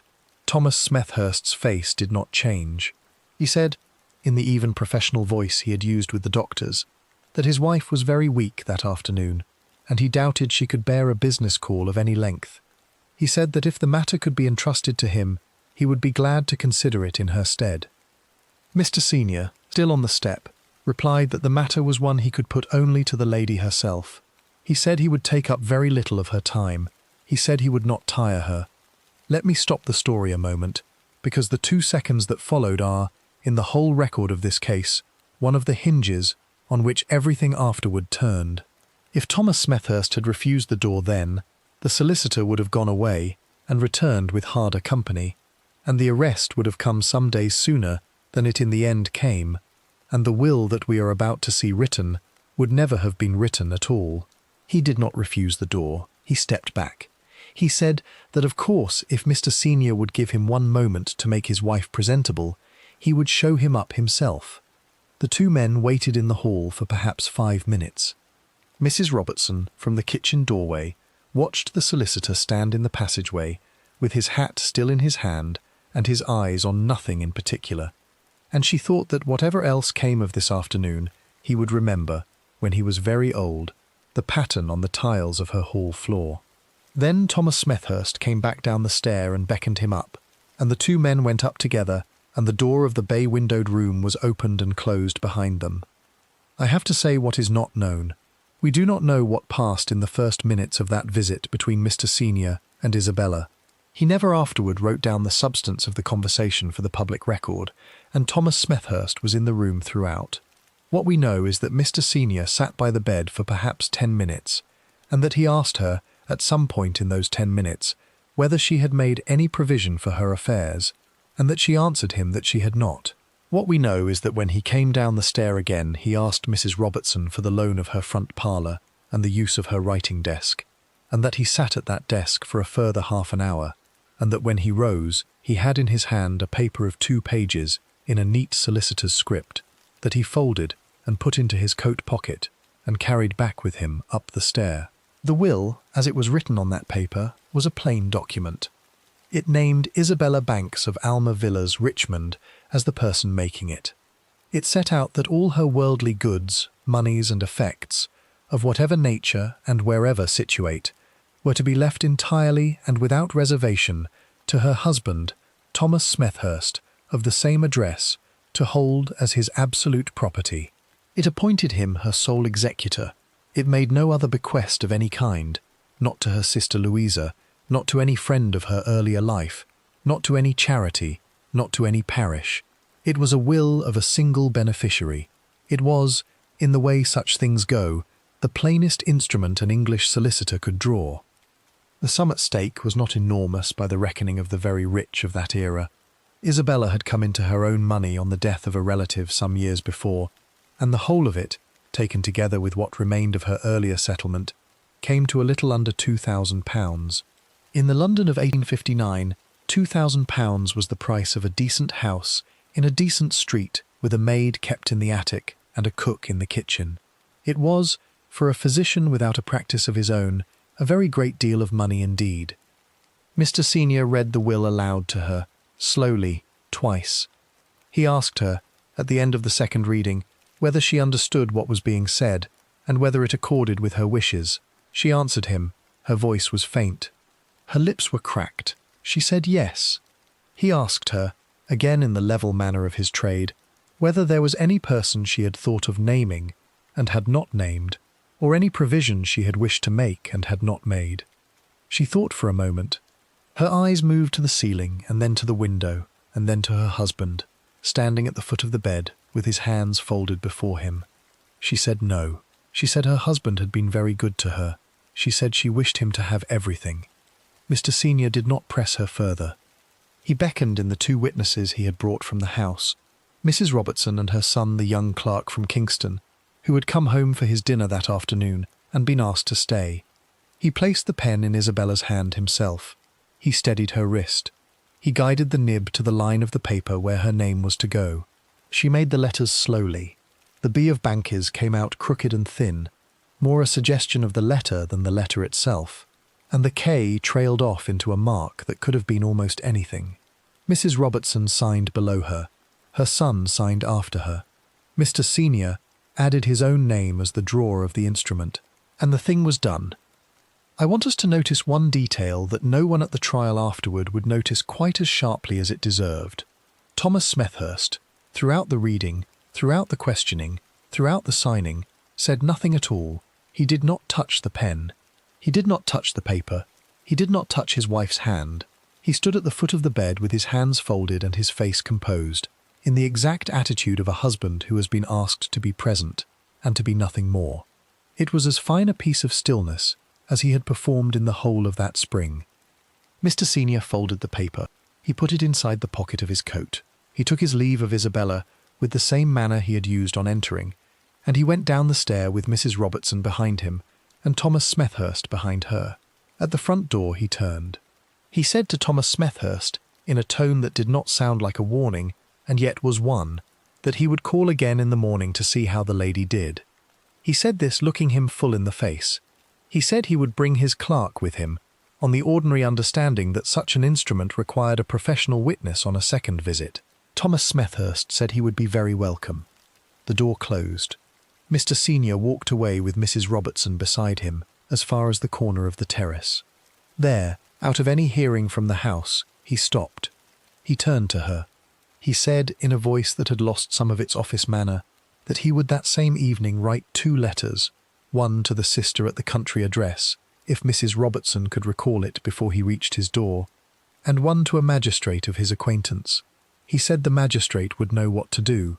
He said the will he had just drawn was, in his professional opinion, entirely valid in law, and would stand up in any court in the land, but that he had not, in 40 years at his trade, drawn one under a set of circumstances he liked less. He touched his hat. He walked away toward George Street. Mrs. Robertson went back into her house with the address on the country sister at last returned to her mind, and she wrote it down for him on a slip of paper before she forgot it again, and she sent her son at once with the slip to catch him at his door. We do not know what Isabella thought of any of it as she lay there in the failing light. The record leaves us only what her hand had done on the paper and what her voice had said in the 10 minutes before. Whether she understood in any full sense what she had signed, or whether she signed because the pen was in her hand, and the man reading to her was a kind stranger with a grey coat, and the man at the foot of the bed was her husband, of this the record does not speak, and no honest telling of the case will pretend that it does. Upstairs, in the bay-windowed room, Isabella lay with her hand curled on the coverlet where Mr. Senior had guided the pen, and she was already half asleep. She did not know that a lawyer's letter was, at that hour, being addressed to her sister in a hand she had never seen. She did not know that a second letter was being sealed to a magistrate whose name she had never heard. She only knew that her husband was on the edge of the bed again, taking her hand in his as he always did, and telling her in the low voice she had come to depend on that she had done the right thing, and that she was to rest now, and that there was nothing at all to worry about. He rose. He went to the washstand. In George Street, by the light of a single lamp, Mr. Senior sat down at his own desk and drew a fresh sheet of paper toward him, and he dipped his pen, and he began to write out the name and the address of the magistrate at the top. The arrest at Alma Villas. The letter reached the house of the magistrate not long after 9 that evening. A boy carried it round. He rang the bell and gave it into the hand of the housekeeper without waiting for an answer, because Mr. Senior had told him to leave it and go, and had given him 6pence for his trouble. The magistrate was a Mr. Dagnall, some years on the local bench, a careful man with a fondness for his own garden, and a slow way with a difficult letter. He read it standing in his own hall, with the paper tilted to the lamp. He read it a second time sitting down. Then he called for his coat. I want you to picture the town of Richmond as it was that night, before we go any further into the house at Alma Villas. It was not a wild place. It was a river town of terraces and iron gates, with a bridge over the Thames, and a green above it, and the larger houses of the well-to-do set back among the trees. Everyone on the terrace knew everyone else. A physician's cab at a door was noticed by the neighbours. A magistrate's letter to another magistrate was not the kind of thing that could be kept private for very long. Dagnall walked round to Mr. Senior's own house that same night. The two men sat in the front parlour for the best part of an hour. Mr. Senior, the solicitor from George Street, the same grey-coated man who had guided the pen at the bedside that afternoon, showed him the will he had drawn on Mrs. Robertson's writing desk. He showed him the second letter he had already written to Isabella's sister in the country. He set out what he had seen with his own eyes inside the sick chamber, and what Dr. Bird had said to him at the corner of the terrace, and what the tray had looked like coming down. Dagnall listened without interrupting once. He was not a man who moved quickly on a suspicion. He was also not a man who moved slowly when the suspicion had a doctor's name on it. He asked, at the end, only one thing. He asked whether Mr. Senior would swear to what he had said. If it came to a matter of swearing, Mr. Senior said he would. That was enough. The rest of the night, in Dagnall's little back study, was given over to the paper. There is, in the way that Century did such things, a form to be followed before a constable can be sent to a private door, with the power to take a gentleman away from his own house. Depositions had to be written. Doctors had to be called for. Bird was fetched from his rooms across the town and gave his account under his own hand. Julius came down before midnight in his slippers and his greatcoat, and did the same. Dr. Todd, the London man of great reputation, was written to at once, and would send his answer down by the first train in the morning. And the warrant itself, when it was at last drawn up and signed, was a plain instrument of no more than half a page, giving a named officer of the parish leave to enter the house at number 10 Alma Villas, and to take the person of one Thomas Smethurst, on a charge of administering a noxious substance, with intent to cause the death of Isabella Banks, otherwise known as Isabella Smethurst, then residing in the same house. The record does not tell us at what hour Dagnall finally signed his name to it. Some accounts have it after 2 in the morning, some have it a little before 3. What we know is that the paper existed by dawn, and that a constable of the parish, in his blue coat and belted stock, was standing on the step of the magistrate's own house waiting for it when Dagnall came down at 7. We have to go back to Alma Villas now, you and I, because the morning was already beginning inside it. The bay-windowed room had grown very quiet in the small hours. Isabella lay against the pillows with her breath shallow and her eyes half open on the ceiling. She had slept, in the way of the very ill, in pieces of 10 minutes at a time. Thomas Smethurst had sat at the edge of the bed through most of the night. He had held her hand. He had spoken to her in the low, steady voice she had come to depend on, telling her that she was doing well, that the sister was to be written to that very morning, that the weather was turning warmer, and they would sit her by the window when she was strong enough to be moved. She had, once or twice, tried to answer him. The words had come out no bigger than a breath. Down in the kitchen, Mrs. Robertson had not slept at all. She had lit her range before 5. She was there, with the kettle already on the hob, when the first knock came at the front door, a little after 7. She went along the passage in her apron. She opened the door 2 inches with her hand still on the latch. Standing on the step was a constable she knew by sight from the market, a young man of perhaps 25, with a plain, honest country face, and behind him a second officer she did not know, and behind him again a gentleman in a dark coat with a paper folded in his hand. The gentleman was neither Dr. Julius nor Dr. Bird nor Mr. Senior. He was the clerk of the magistrate. He had come with the warrant himself, because the magistrate wished the paper to be read to the accused by a man of the office. Mrs. Robertson stepped back and let them in. She said, in a voice that surprised her by its ordinariness, that she would go up and tell Dr. Smethurst that a gentleman was asking for him below. The clerk raised a hand. He said, in a courteous but quite firm way, that he would prefer, on this occasion, to go up himself. He said it in a manner that did not admit of any answer. She lowered her head. She let them come past her into the hall. I have to say one thing here, that the record afterwards set down very plainly, and that no honest telling of this case will hide. The 2 officers, though they had come to take away a man they believed had done a terrible thing, behaved throughout the next quarter of an hour with an exact and old-fashioned politeness. They did not raise their voices. They did not draw a truncheon. They took off their tall hats in the passageway and carried them in their hands. When they went up the stair, they went slowly and quietly, one behind the other, and the clerk went first because he had the paper. It was, in the whole record of the case, one of the small English decencies of that hour.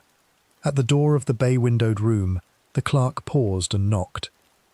There was, from inside, no answer for perhaps 3 seconds. Then the door was opened by Thomas Smethurst himself, in his shirt-sleeves as before, with the cloth still over his arm. He saw the 2 constables on the landing behind the clerk. He saw the paper in the clerk's hand. The look on his face did not change in any way a stranger would have caught, but the cloth on his arm slipped a little, and he shifted his hand to hold it. The clerk asked him, in the level manner of his office, whether he was Thomas Smethurst of that house. He said he was. The clerk read the warrant aloud. He read it in the ordinary reading voice of a man who has read many such papers in his working life. He read out the name of the magistrate. He read out the charge. He read out the words administering a noxious substance with intent to cause the death of Isabella Bankies, otherwise known as Isabella Smethurst, and he read them without any lift of the voice on any of the harder words. Behind him, in the sick chamber, Isabella lay against the pillows and did not stir. She was very far away that morning. Whether she heard the words at all, we are not sure. The doctors afterwards said she probably did not. Mrs. Robertson, standing at the foot of the stair with her hands twisted in her apron, said she thought that at one point Isabella's eyes had moved toward the doorway. But Mrs. Robertson said many things afterward, and this was one she said only once, and always in a voice that suggested she was not certain of it herself. Thomas Smethurst heard every word. He heard them without moving. When the clerk had finished, he inclined his head as he had once inclined it to Dr. Bird on his own doorstep, in the same unpressured, courteous way. He said, in the same even voice, that there had plainly been a great mistake. He said his wife lay ill in the room behind him, and required his constant attendance. He said he was ready, in the spirit of good citizenship, to accompany the officers to the magistrate at once, and clear the matter up in person. But he asked, as a favour of the office, for 2 minutes at his wife's bedside first, to explain to her that he was going out only for a little while. The clerk considered him for a moment. Then the clerk stepped aside. Thomas Smethurst went back into the room. He closed the door behind him, but not entirely. The clerk had put out a hand and stopped the last inch of the closing, and the door stood open by the width of a finger. Through that finger's width, the clerk and the constables on the landing could see the bay-windowed room in a long, thin slice, the corner of the bed, the shape of a hand on the coverlet, the edge of the washstand, the light through the window. He sat on the edge of the bed. He took her hand in his. He told her, in the low voice she had come to depend on, that he was going to be away for a small part of the morning. He said there was a matter at the magistrate's office that needed his signature. He said it was nothing at all. He said Mrs. Robertson would sit with her while he was gone, and that Dr. Julius would be by again before he came back, and that she was to rest quietly and take a spoonful of what was on the washstand when the hour struck. He said, and this is the sentence Mrs. Robertson afterward remembered word for word from the passage below, that he loved her very dearly and would not be long. Isabella's fingers closed a little on his. Her lips shaped a word that no one on the landing could hear. Then he stood up. He put on his coat and his hat. He came out of the room with the quiet composure of a man who had been asked to step over to a neighbour's house on an errand, and he pulled the door to behind him with the same soft click of the latch he had used all through that spring. I have to tell you what is not known, because the trial afterward would try very hard to find out, and would fail. We do not know what he did in the last 30 seconds before he stood up from the bed. We do not know whether his hand, at any point in that small private minute, went to the top drawer of the chest under the window, or to the pocket of the coat that hung on the back of the door. 2 accounts of the arrest survive from officers who were on the landing that morning, and they differ on whether the drawer had been closed all the way when the door opened. Neither man would swear to it under oath. The bottle on the washstand, when it was later examined by the police surgeon, was found to contain a preparation that was not what its label said. But whether it had been the same preparation the day before, or whether it had become so in that half-open minute at the bedside, the record does not tell us, and no one afterward could say. The two officers came down the stair with Thomas Smethurst between them, but not held by them. He walked down of his own accord. He carried his own hat. On the last step he turned to Mrs. Robertson and thanked her, in the ordinary manner of a lodger to his landlady, for her kindness that morning. He asked her to sit with his wife until his return. He said he expected to be back by the middle of the afternoon. Mrs. Robertson answered him.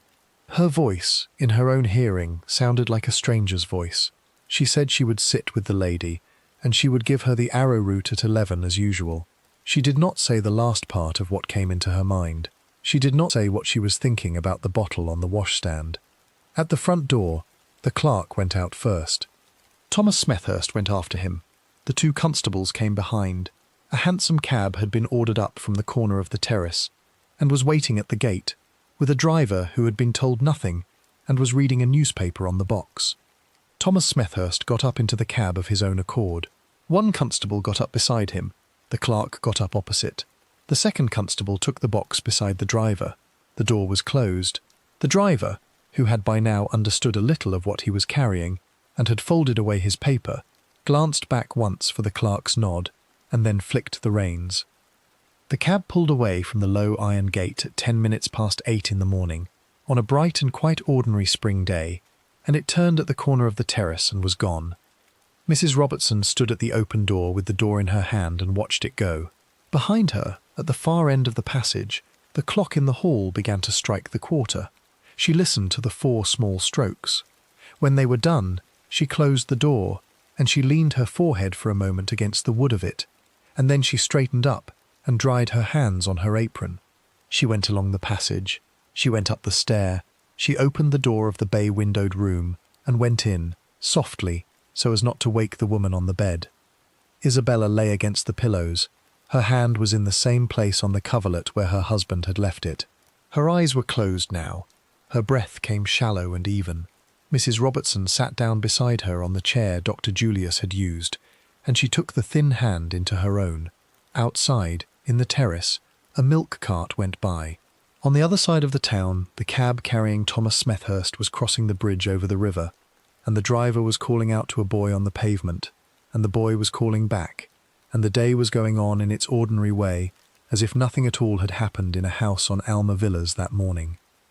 But something had happened, and in a room at the magistrate's office by the green, a chair was being drawn up to a plain table, and a clerk was opening a fresh sheet of paper, and a man in a black coat and a high stiff collar was climbing down from a hansom cab into the sunlight of the yard. The Old Bailey. We have to move forward now, you and I, past the last days at Alma Villas and past the long weeks that followed. Isabella died in the bay-windowed room on the 3rd day of May, a fortnight after the cab took her husband away. She was buried at Kensal Green in the 2nd week of that month, with her sister Louisa at the graveside and a hired minister who had never met her reading the words of the burial service in the London sunshine. Thomas Smethurst was not there. He had by then been 3 weeks in Horsemonger Lane Gaol on the south side of the river, in a cell of whitewashed brick, with a window too high to see out of, waiting for the summer sessions of the Central Criminal Court. The Old Bailey in the July of 1859 stood where it had stood for the best part of a century, hard against the wall of Newgate Prison, in a street that smelled in hot weather of the drains and of the meat market at Smithfield, a short walk to the north. The building was not the great pale stone hall that later generations would know. It was a rougher place then, of blackened brick and narrow windows, with an inner courtyard where the prison van drew up each morning and unloaded the day's prisoners into a covered walk. The courtroom itself was cramped by the measure of any later age. The public gallery held perhaps 80 souls at a squeeze. Above the bench hung the arms of the sovereign, gilded once and now dulled by the coal smoke of the neighbourhood. Along one wall ran the boxes of the sheriffs of the city in their scarlet gowns and their gold chains, and beneath them the wig of counsel and the darker robes of the solicitors, and behind them again the reporters of the daily press with their notebooks open on their knees.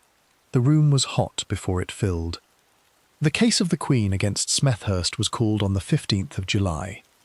I want you to picture the courtroom as the doors opened that morning.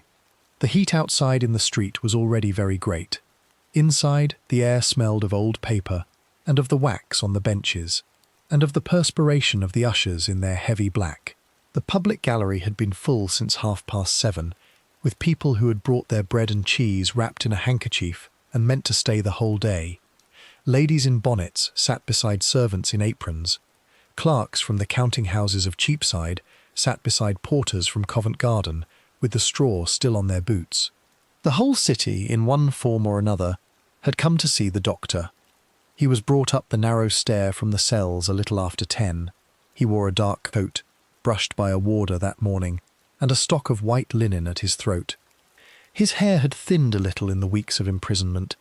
He carried himself into the dock with the composed manner he had used on the doorstep at Alma Villas in the spring, and he inclined his head to the bench with the courtesy of a professional man addressing a senior of his own trade.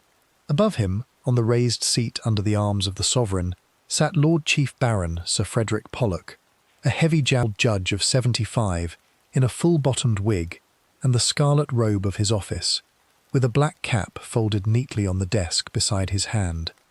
The indictment was read. Thomas Smethurst pleaded not guilty, in a firm voice that carried to the back of the gallery. The jury was sworn, and the Attorney-General rose to open the case for the Crown. Sir Fitzroy Kelly was a man of 63, thin, courteous, and famous at the bar for the patience of his manner. He spoke that morning for the best part of 3 hours. He set out to the jury the shape of the whole story: the meeting at Rifford's the autumn before, the false marriage at Battersea in the December, the removal to Richmond in the spring, the illness that had begun within days of the arrival, the closed bedroom door, the 3 doctors, the will drawn on the writing desk of the landlady, the bottle from the washstand that had proved on analysis to contain arsenic where its label said something else entirely. He did not raise his voice on any of it. He asked the jury to hold that shape in their minds through the whole of the trial that was to come, because the medical evidence, he said, would be long and technical, and jurors of good sense had before now been led away from a straight story by the eloquence of gentlemen of science. I have to say what he did not tell them. He did not tell them, because at that hour he did not himself know that the medical evidence he was about to lay before them was going to break in his hand within 3 days. The physicians of Richmond were called first. Dr. Julius, unadorned as ever, gave his account of the sick room exactly as he had given it at the magistrate's office in the spring. Dr. Bird, a little more animated in the box, described the look on the husband's face at the door of the terrace on the morning the second bottle was taken away. Dr. Todd of the University College Hospital, called down from London and treated by the court with the deference due to his standing, said that in his professional judgment the symptoms he had witnessed at the bedside were consistent with the slow administration of a mineral poison, and that he had said as much to the husband at the time. The counsel for the defence rose to cross-examine each of them in turn. Sergeant Parry was a large barrister of about 50, fast on his feet, with a way of turning a witness's own words back on him that had won him several difficult acquittals in that court in the years before. He asked Dr. Julius whether the symptoms he had seen might not equally have been those of a chronic disease of the bowel, from which the deceased had suffered for some years. Julius said they might have been, but that in his opinion they were not. He asked Dr. Bird whether he had ever, in the whole of his practice, seen a husband more attentive to a dying wife. Bird answered after a pause that he had not. He asked Dr. Todd whether the great physicians of the London hospitals had not been mistaken before now on symptoms of exactly this kind. Todd inclined his head. He said that they had. Then the chemists were called. Here we come, you and I, to the hinge of the whole trial, and it is the hinge that Sir Fitzroy Kelly, on the first morning, had no way of knowing about. Professor Alfred Swain Taylor, of Guy's Hospital, was in the July of 1859 the most famous forensic chemist in the English-speaking world. He had held the chair of medical jurisprudence at Guy's for 30 years. He had given evidence in every notable poisoning trial of that generation. His textbook on medical evidence was the standard work in the profession, and had put more men on the gallows than any other book of its century. When his name was called by the usher, the reporters in their bench leaned forward with their pencils sharpened. When he came into the box, in a black frock coat and a stock of white linen, the gallery held its breath. He gave his evidence for the best part of a day. He said that he had received from the police, by the hand of Dr. Julius, a series of glass bottles taken from the sick room at Alma Villas. He said he had examined the contents of each by the tests known to his profession, and that in the second of them, the bottle taken from the top drawer under the washstand on the morning of the arrest, he had found arsenic. He said he had used the test of Reinsch, which was the ordinary test of the trade, a strip of clean copper gauze immersed in the liquid with hydrochloric acid, upon which any arsenic present would deposit itself as a dark grey coating. He said the coating had appeared within the usual time. He said the quantity was slight but unmistakable and consistent, in his professional opinion, with the slow murder of a person by regular administration of a solution of the kind. Sergeant Parry rose to cross-examine him. He asked, in a manner of great courtesy, whether the copper gauze the professor had used in his test had itself been examined for purity before being put into the bottle. Professor Taylor answered that it had been the gauze he ordinarily used in his laboratory at Guy's, and that he had no reason to doubt its quality. Sergeant Parry asked, still courteously, whether the professor had thought to test a blank sample of the gauze in hydrochloric acid alone, without the bottle's contents, to see whether the gauze itself would deposit any coating. Professor Taylor paused for a long moment. He said he had not. I have to tell you what happened next, because the record afterward is not perfectly clear on it, and the newspapers of the following morning gave 3 different accounts. What the shorthand writer for the Times set down, and what the shorthand writer for the Morning Chronicle agreed with in its main lines, was this. Sergeant Parry produced from beneath his robe a folded paper packet. He asked the professor whether he would be so good as to identify the substance inside. The professor drew it toward him, examined it, and said in a voice that had gone rather flat, that it appeared to be a sample of the same copper gauze he used in his laboratory. Sergeant Parry then produced a second paper. It was, he said, a certificate signed by 2 chemists of independent standing in the city, to the effect that a fresh sample of the professor's own gauze, drawn from the same batch and tested in hydrochloric acid alone, had itself deposited a coating that on further analysis had proved to contain arsenic in a quantity not distinguishable from the quantity the professor had reported from the sick-room bottle. The reporters afterward all remembered the silence that followed. Professor Taylor drew himself up in the box. He said, in a voice not quite steady, that if this was so, he could not undertake to swear before any court that the arsenic he had found in the bottle had come from the bottle rather than from his own gauze, he said, and it is the sentence for which he was afterward remembered, that in the light of what had now been shown to him, he could no longer speak to the matter with the certainty he had spoken with on the day before. The Lord Chief Baron looked at him for a long time from under his wig. We do not know what passed in the mind of Professor Taylor as he stood in that box in the July heat and heard his own name, the name that had convicted half the poisoners of a generation, become the name that could not now convict this one. He never afterward wrote of the moment for the public record. His friends said he never spoke of it in private either. What the court record shows is only that he sat down at last, and that he was not recalled to the box in the whole of the days that followed. Sergeant Parry sat down beside him. Sir Fitzroy Kelly rose again. He called what other witnesses he had. He called the chemist at Bayswater who had sold the doctor a preparation of nitric acid in the March. He called the servant girl from Rifford's who had seen the husband coming down the stair one afternoon with a bottle in his hand she did not recognise. He called Mrs. Robertson herself, who came into the box in her bonnet, and gave her account of what she had seen at the bedside, with a composure the whole court remarked on afterward. But the case for the Crown was, in the ordinary understanding of the profession, no longer the case it had been on the first morning. Everyone in the wigs at the front of the room knew it. The reporters knew it. The public in the gallery, though slower to grasp the technical matter of the copper gauze, understood by the 4th day that something had happened, and that the doctor in the dock, who had sat throughout with the composed manner he had brought up from the cells on the first morning, was now the object of a great many second thoughts. He was sitting in that dock on the afternoon of the 5th day, with his hands folded on the rail before him, when the Lord Chief Baron drew his notes toward him and began to sum up the case to the jury. The gallery had gone very still. The heat in the room had not lifted through the whole week, and a court usher at the door behind the bench was already reaching for the wax candles that would be needed if the jury were still out when the summer light began to fail over the roofs of the city. The verdict and the doubt. The summing up went on for the best part of 4 hours. Lord Chief Baron Pollock spoke in the slow, measured voice of a very old judge who has done this many times, and he did not appear to hurry any part of it. He took the jury back through each witness in the order they had come. He set out what Dr. Julius had said, and what Dr. Bird had said, and what Dr. Todd had said.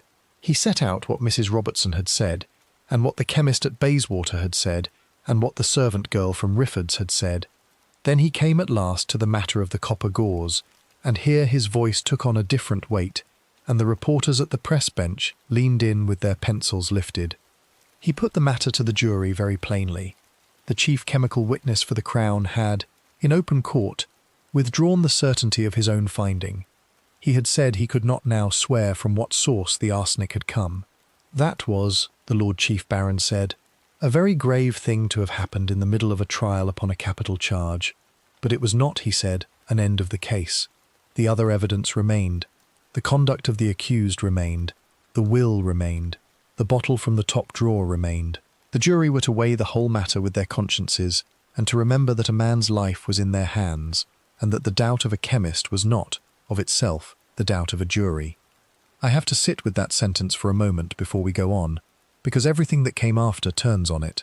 Pollock was 75 years old that summer. He had presided at more capital trials than any living judge in England. He knew what he was asking of the 12 men in the box. He was asking them to convict on evidence he had himself, only an hour before, described as gravely shaken.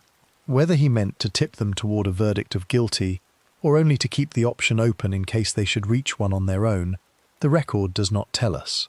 His own private papers, which passed to his family after his death, contain nothing on the point.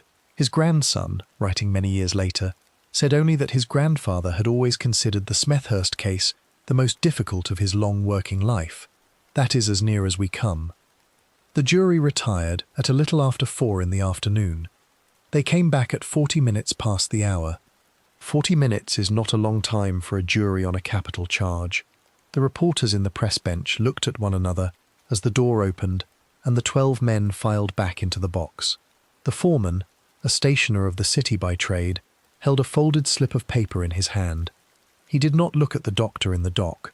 He looked at the clerk of arraigns, and he waited for the ordinary question to be put. The clerk asked him, in the ordinary form of words, how the jury found the prisoner at the bar. The foreman said, in a clear voice that carried to the back of the gallery, that they found him guilty. There was in the gallery no cry. That is the thing the papers of the next morning all remarked on.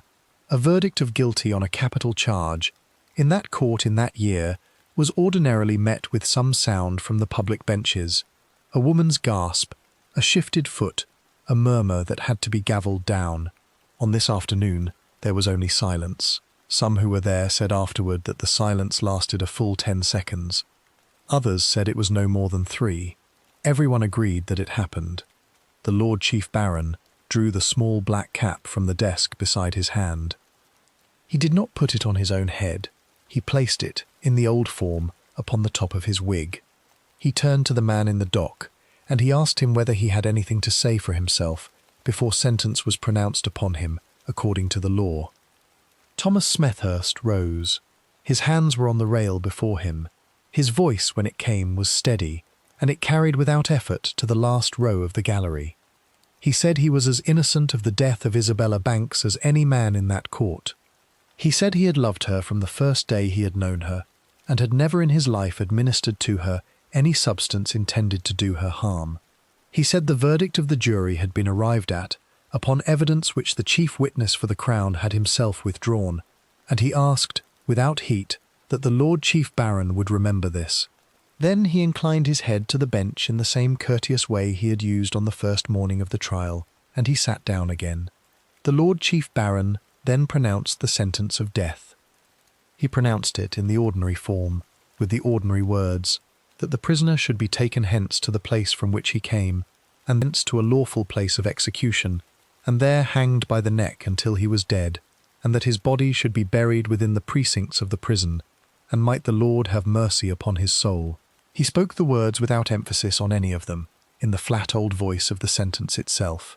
Then he laid the black cap back upon the desk. He gathered his notes together. He rose from the bench, and the whole court rose with him, and he passed out through the small door behind the arms of the sovereign into his own chamber beyond. We have to leave the courtroom now, you and I, because the whole story is about to spill out of it and into the streets of the city above. By the following morning, the trial was the only matter spoken of in London.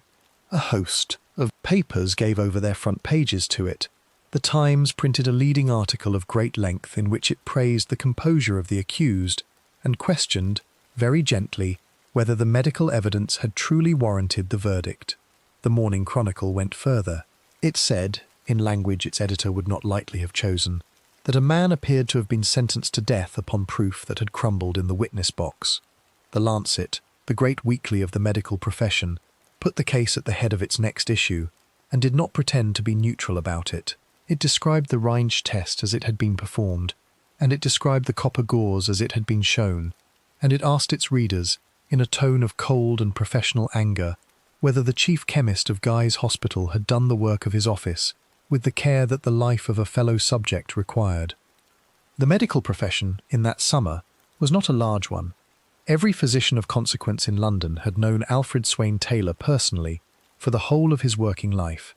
Many of them had sat under him as students, many of them owned his textbook, and had used it that very year in their own practice. To read, over a breakfast table in Harley Street or in Bloomsbury, that the great man of Guy's had put a fellow doctor into the shadow of the gallows on a test he had himself withdrawn, this was the kind of news that did not stay inside a profession. It went out into the drawing rooms of the class from which juries were drawn. It went into the pulpits on the Sunday. Within a week of the sentence, letters had begun to arrive at the Home Office in Whitehall. The Home Secretary that summer was Sir George Cornewall Lewis. He was a scholarly man of 53, thin and careful, of the sort who read Greek in the evenings and preferred a written brief to a spoken one. He had been 3 weeks in the office when the letters began to come in. By the end of the first month he had received more than 200 of them, from physicians, from surgeons, from chemists, from professors of the great teaching hospitals, from country doctors he had never heard of, and from a great many private persons who had read the case in the papers. They did not all say the same thing. Some said the verdict was wrong, some said only that the verdict was unsafe, some said the man should be pardoned outright, some said only that the sentence of death should not be carried out until the medical matter had been looked into by fresh hands. Almost all of them said that no man in England should be hanged upon proof of the kind that had convicted this one. Sir George read them, in the ordinary way, at his desk in Whitehall. He was not a man who moved quickly, but he was not a man who ignored a weight of that kind either.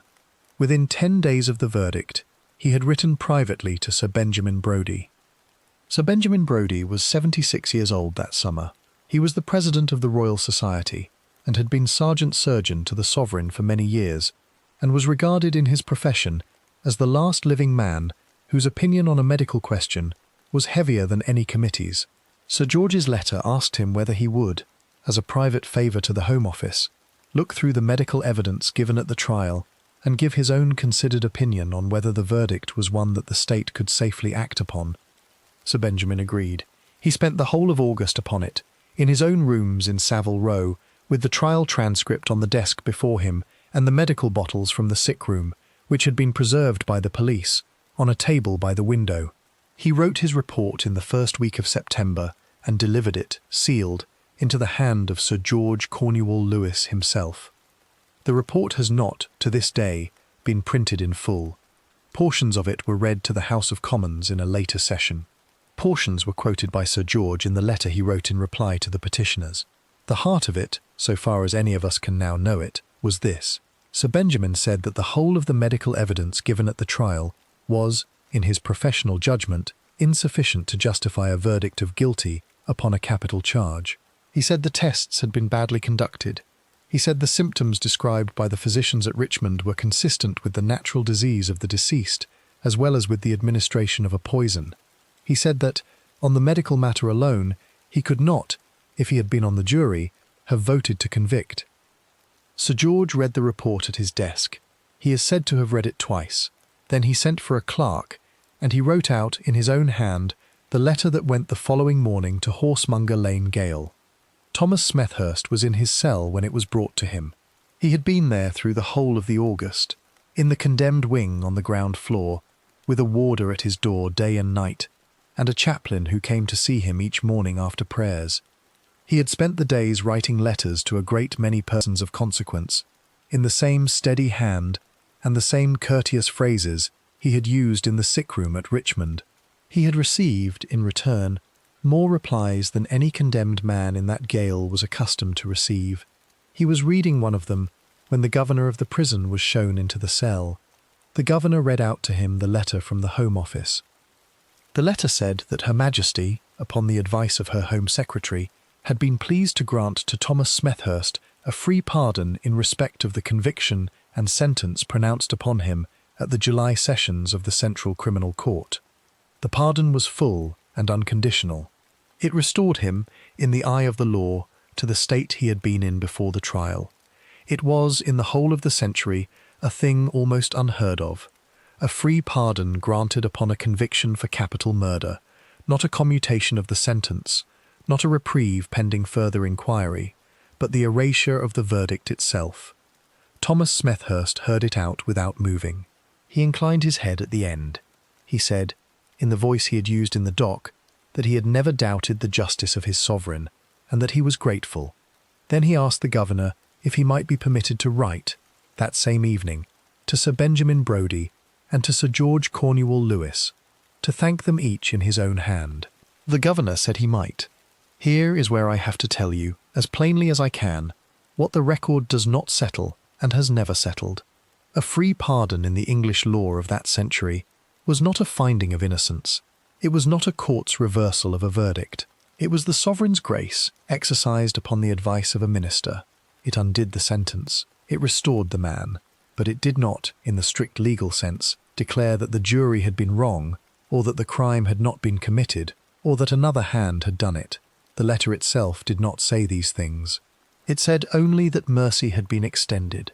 What the country was left with, on the morning the news appeared in the papers, was a doctor released from the shadow of the gallows on the strength of a private report by a private surgeon, without any court in the land having said, in so many words, that he had not killed his wife.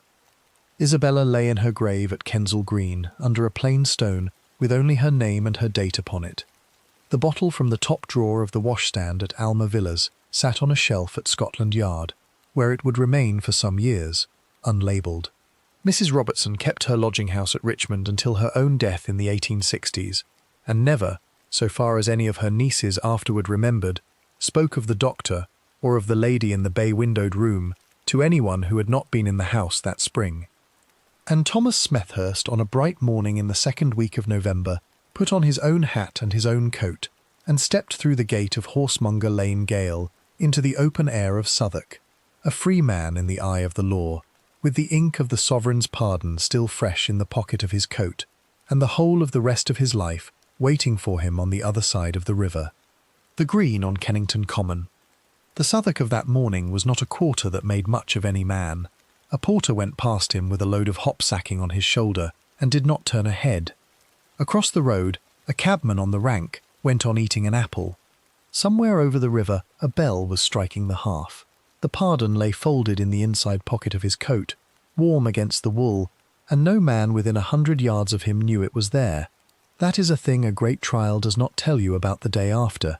The street outside the gate does not stop to greet the man who comes through it, because the street has bread to deliver and coals to unload, and the ordinary commerce of a poor quarter of London does not pause for the return of any private person to it, however loud his name has been in the papers.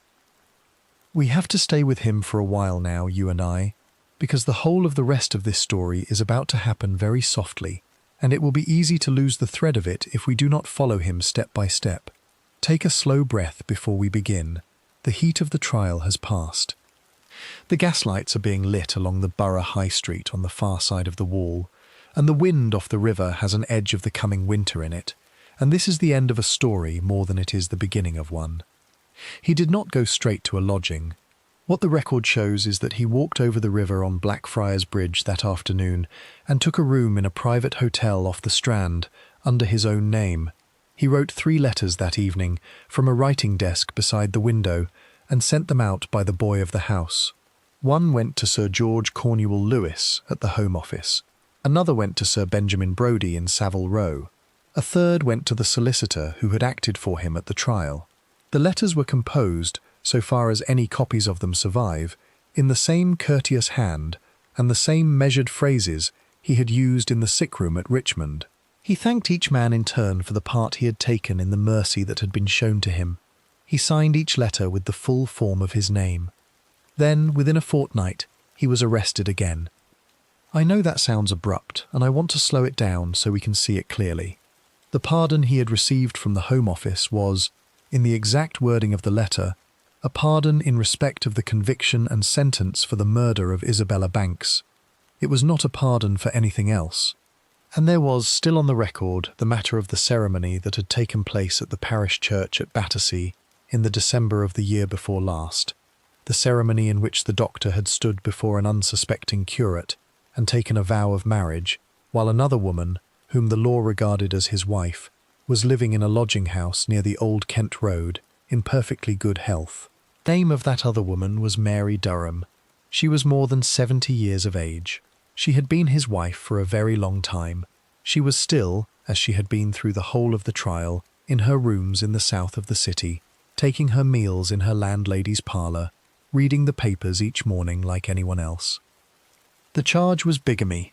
It was laid within a week of the pardon, and it was heard at the Old Bailey in the December, in the same courtroom in which he had stood in the July, before a different judge and a different jury. The trial lasted a single day. Sergeant Parry, who had fought so hard for him in the summer, did not appear this time.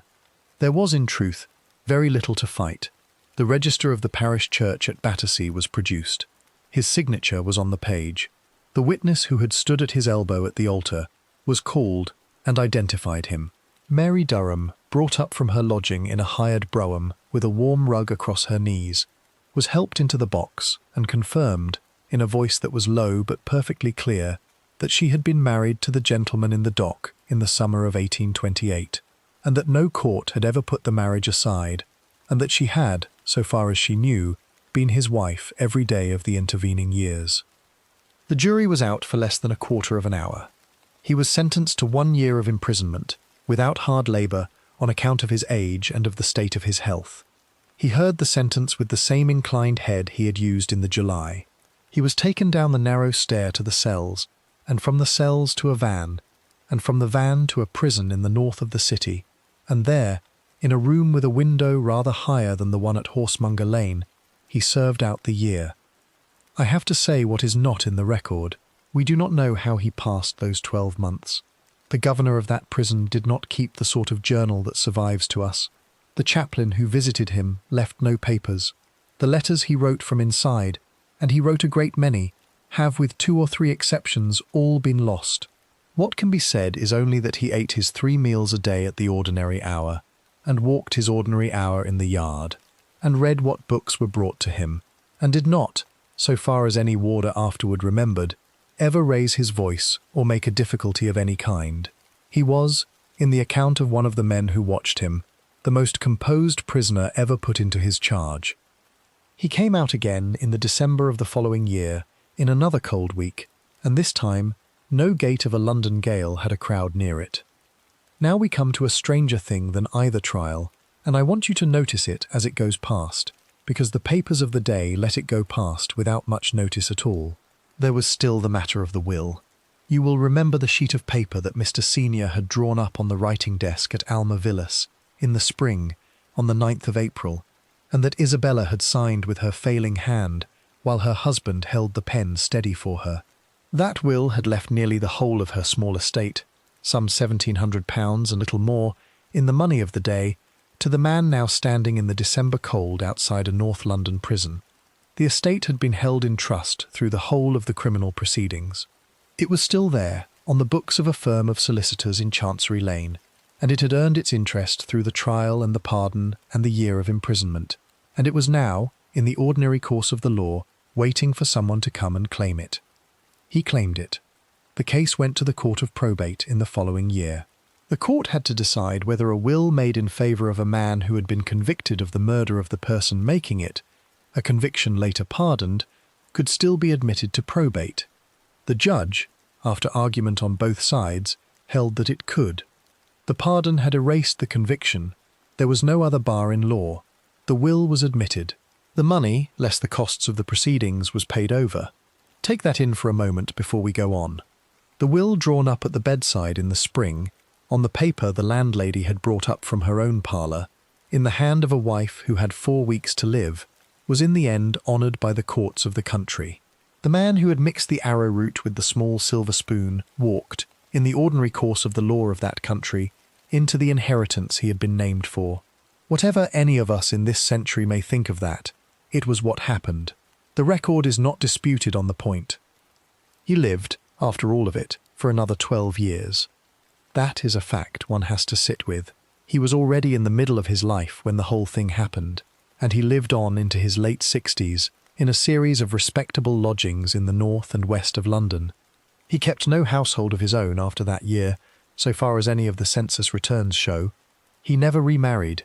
He resumed no medical practice, so far as any medical register of the period records.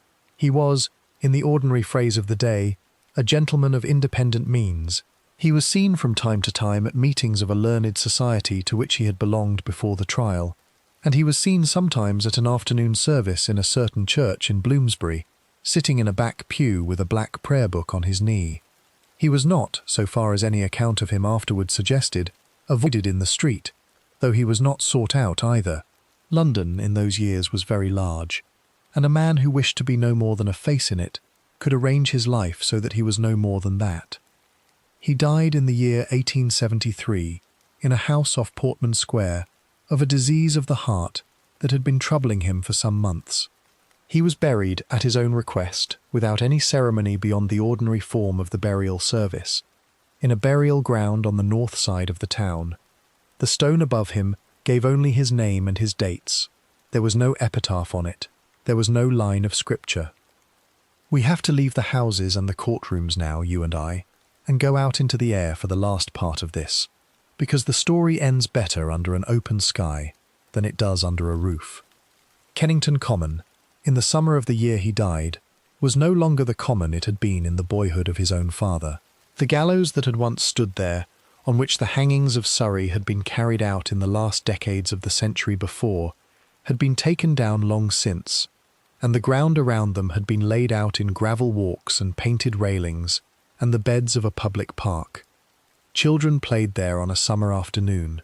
A band, on Sundays, sometimes played in a small painted stand.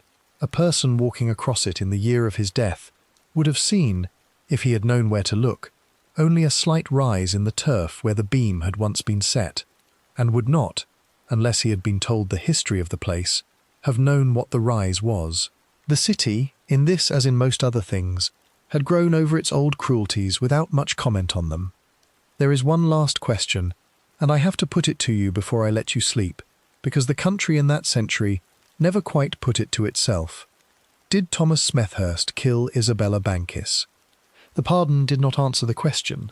The bigamy trial did not answer it. The probate court did not answer it.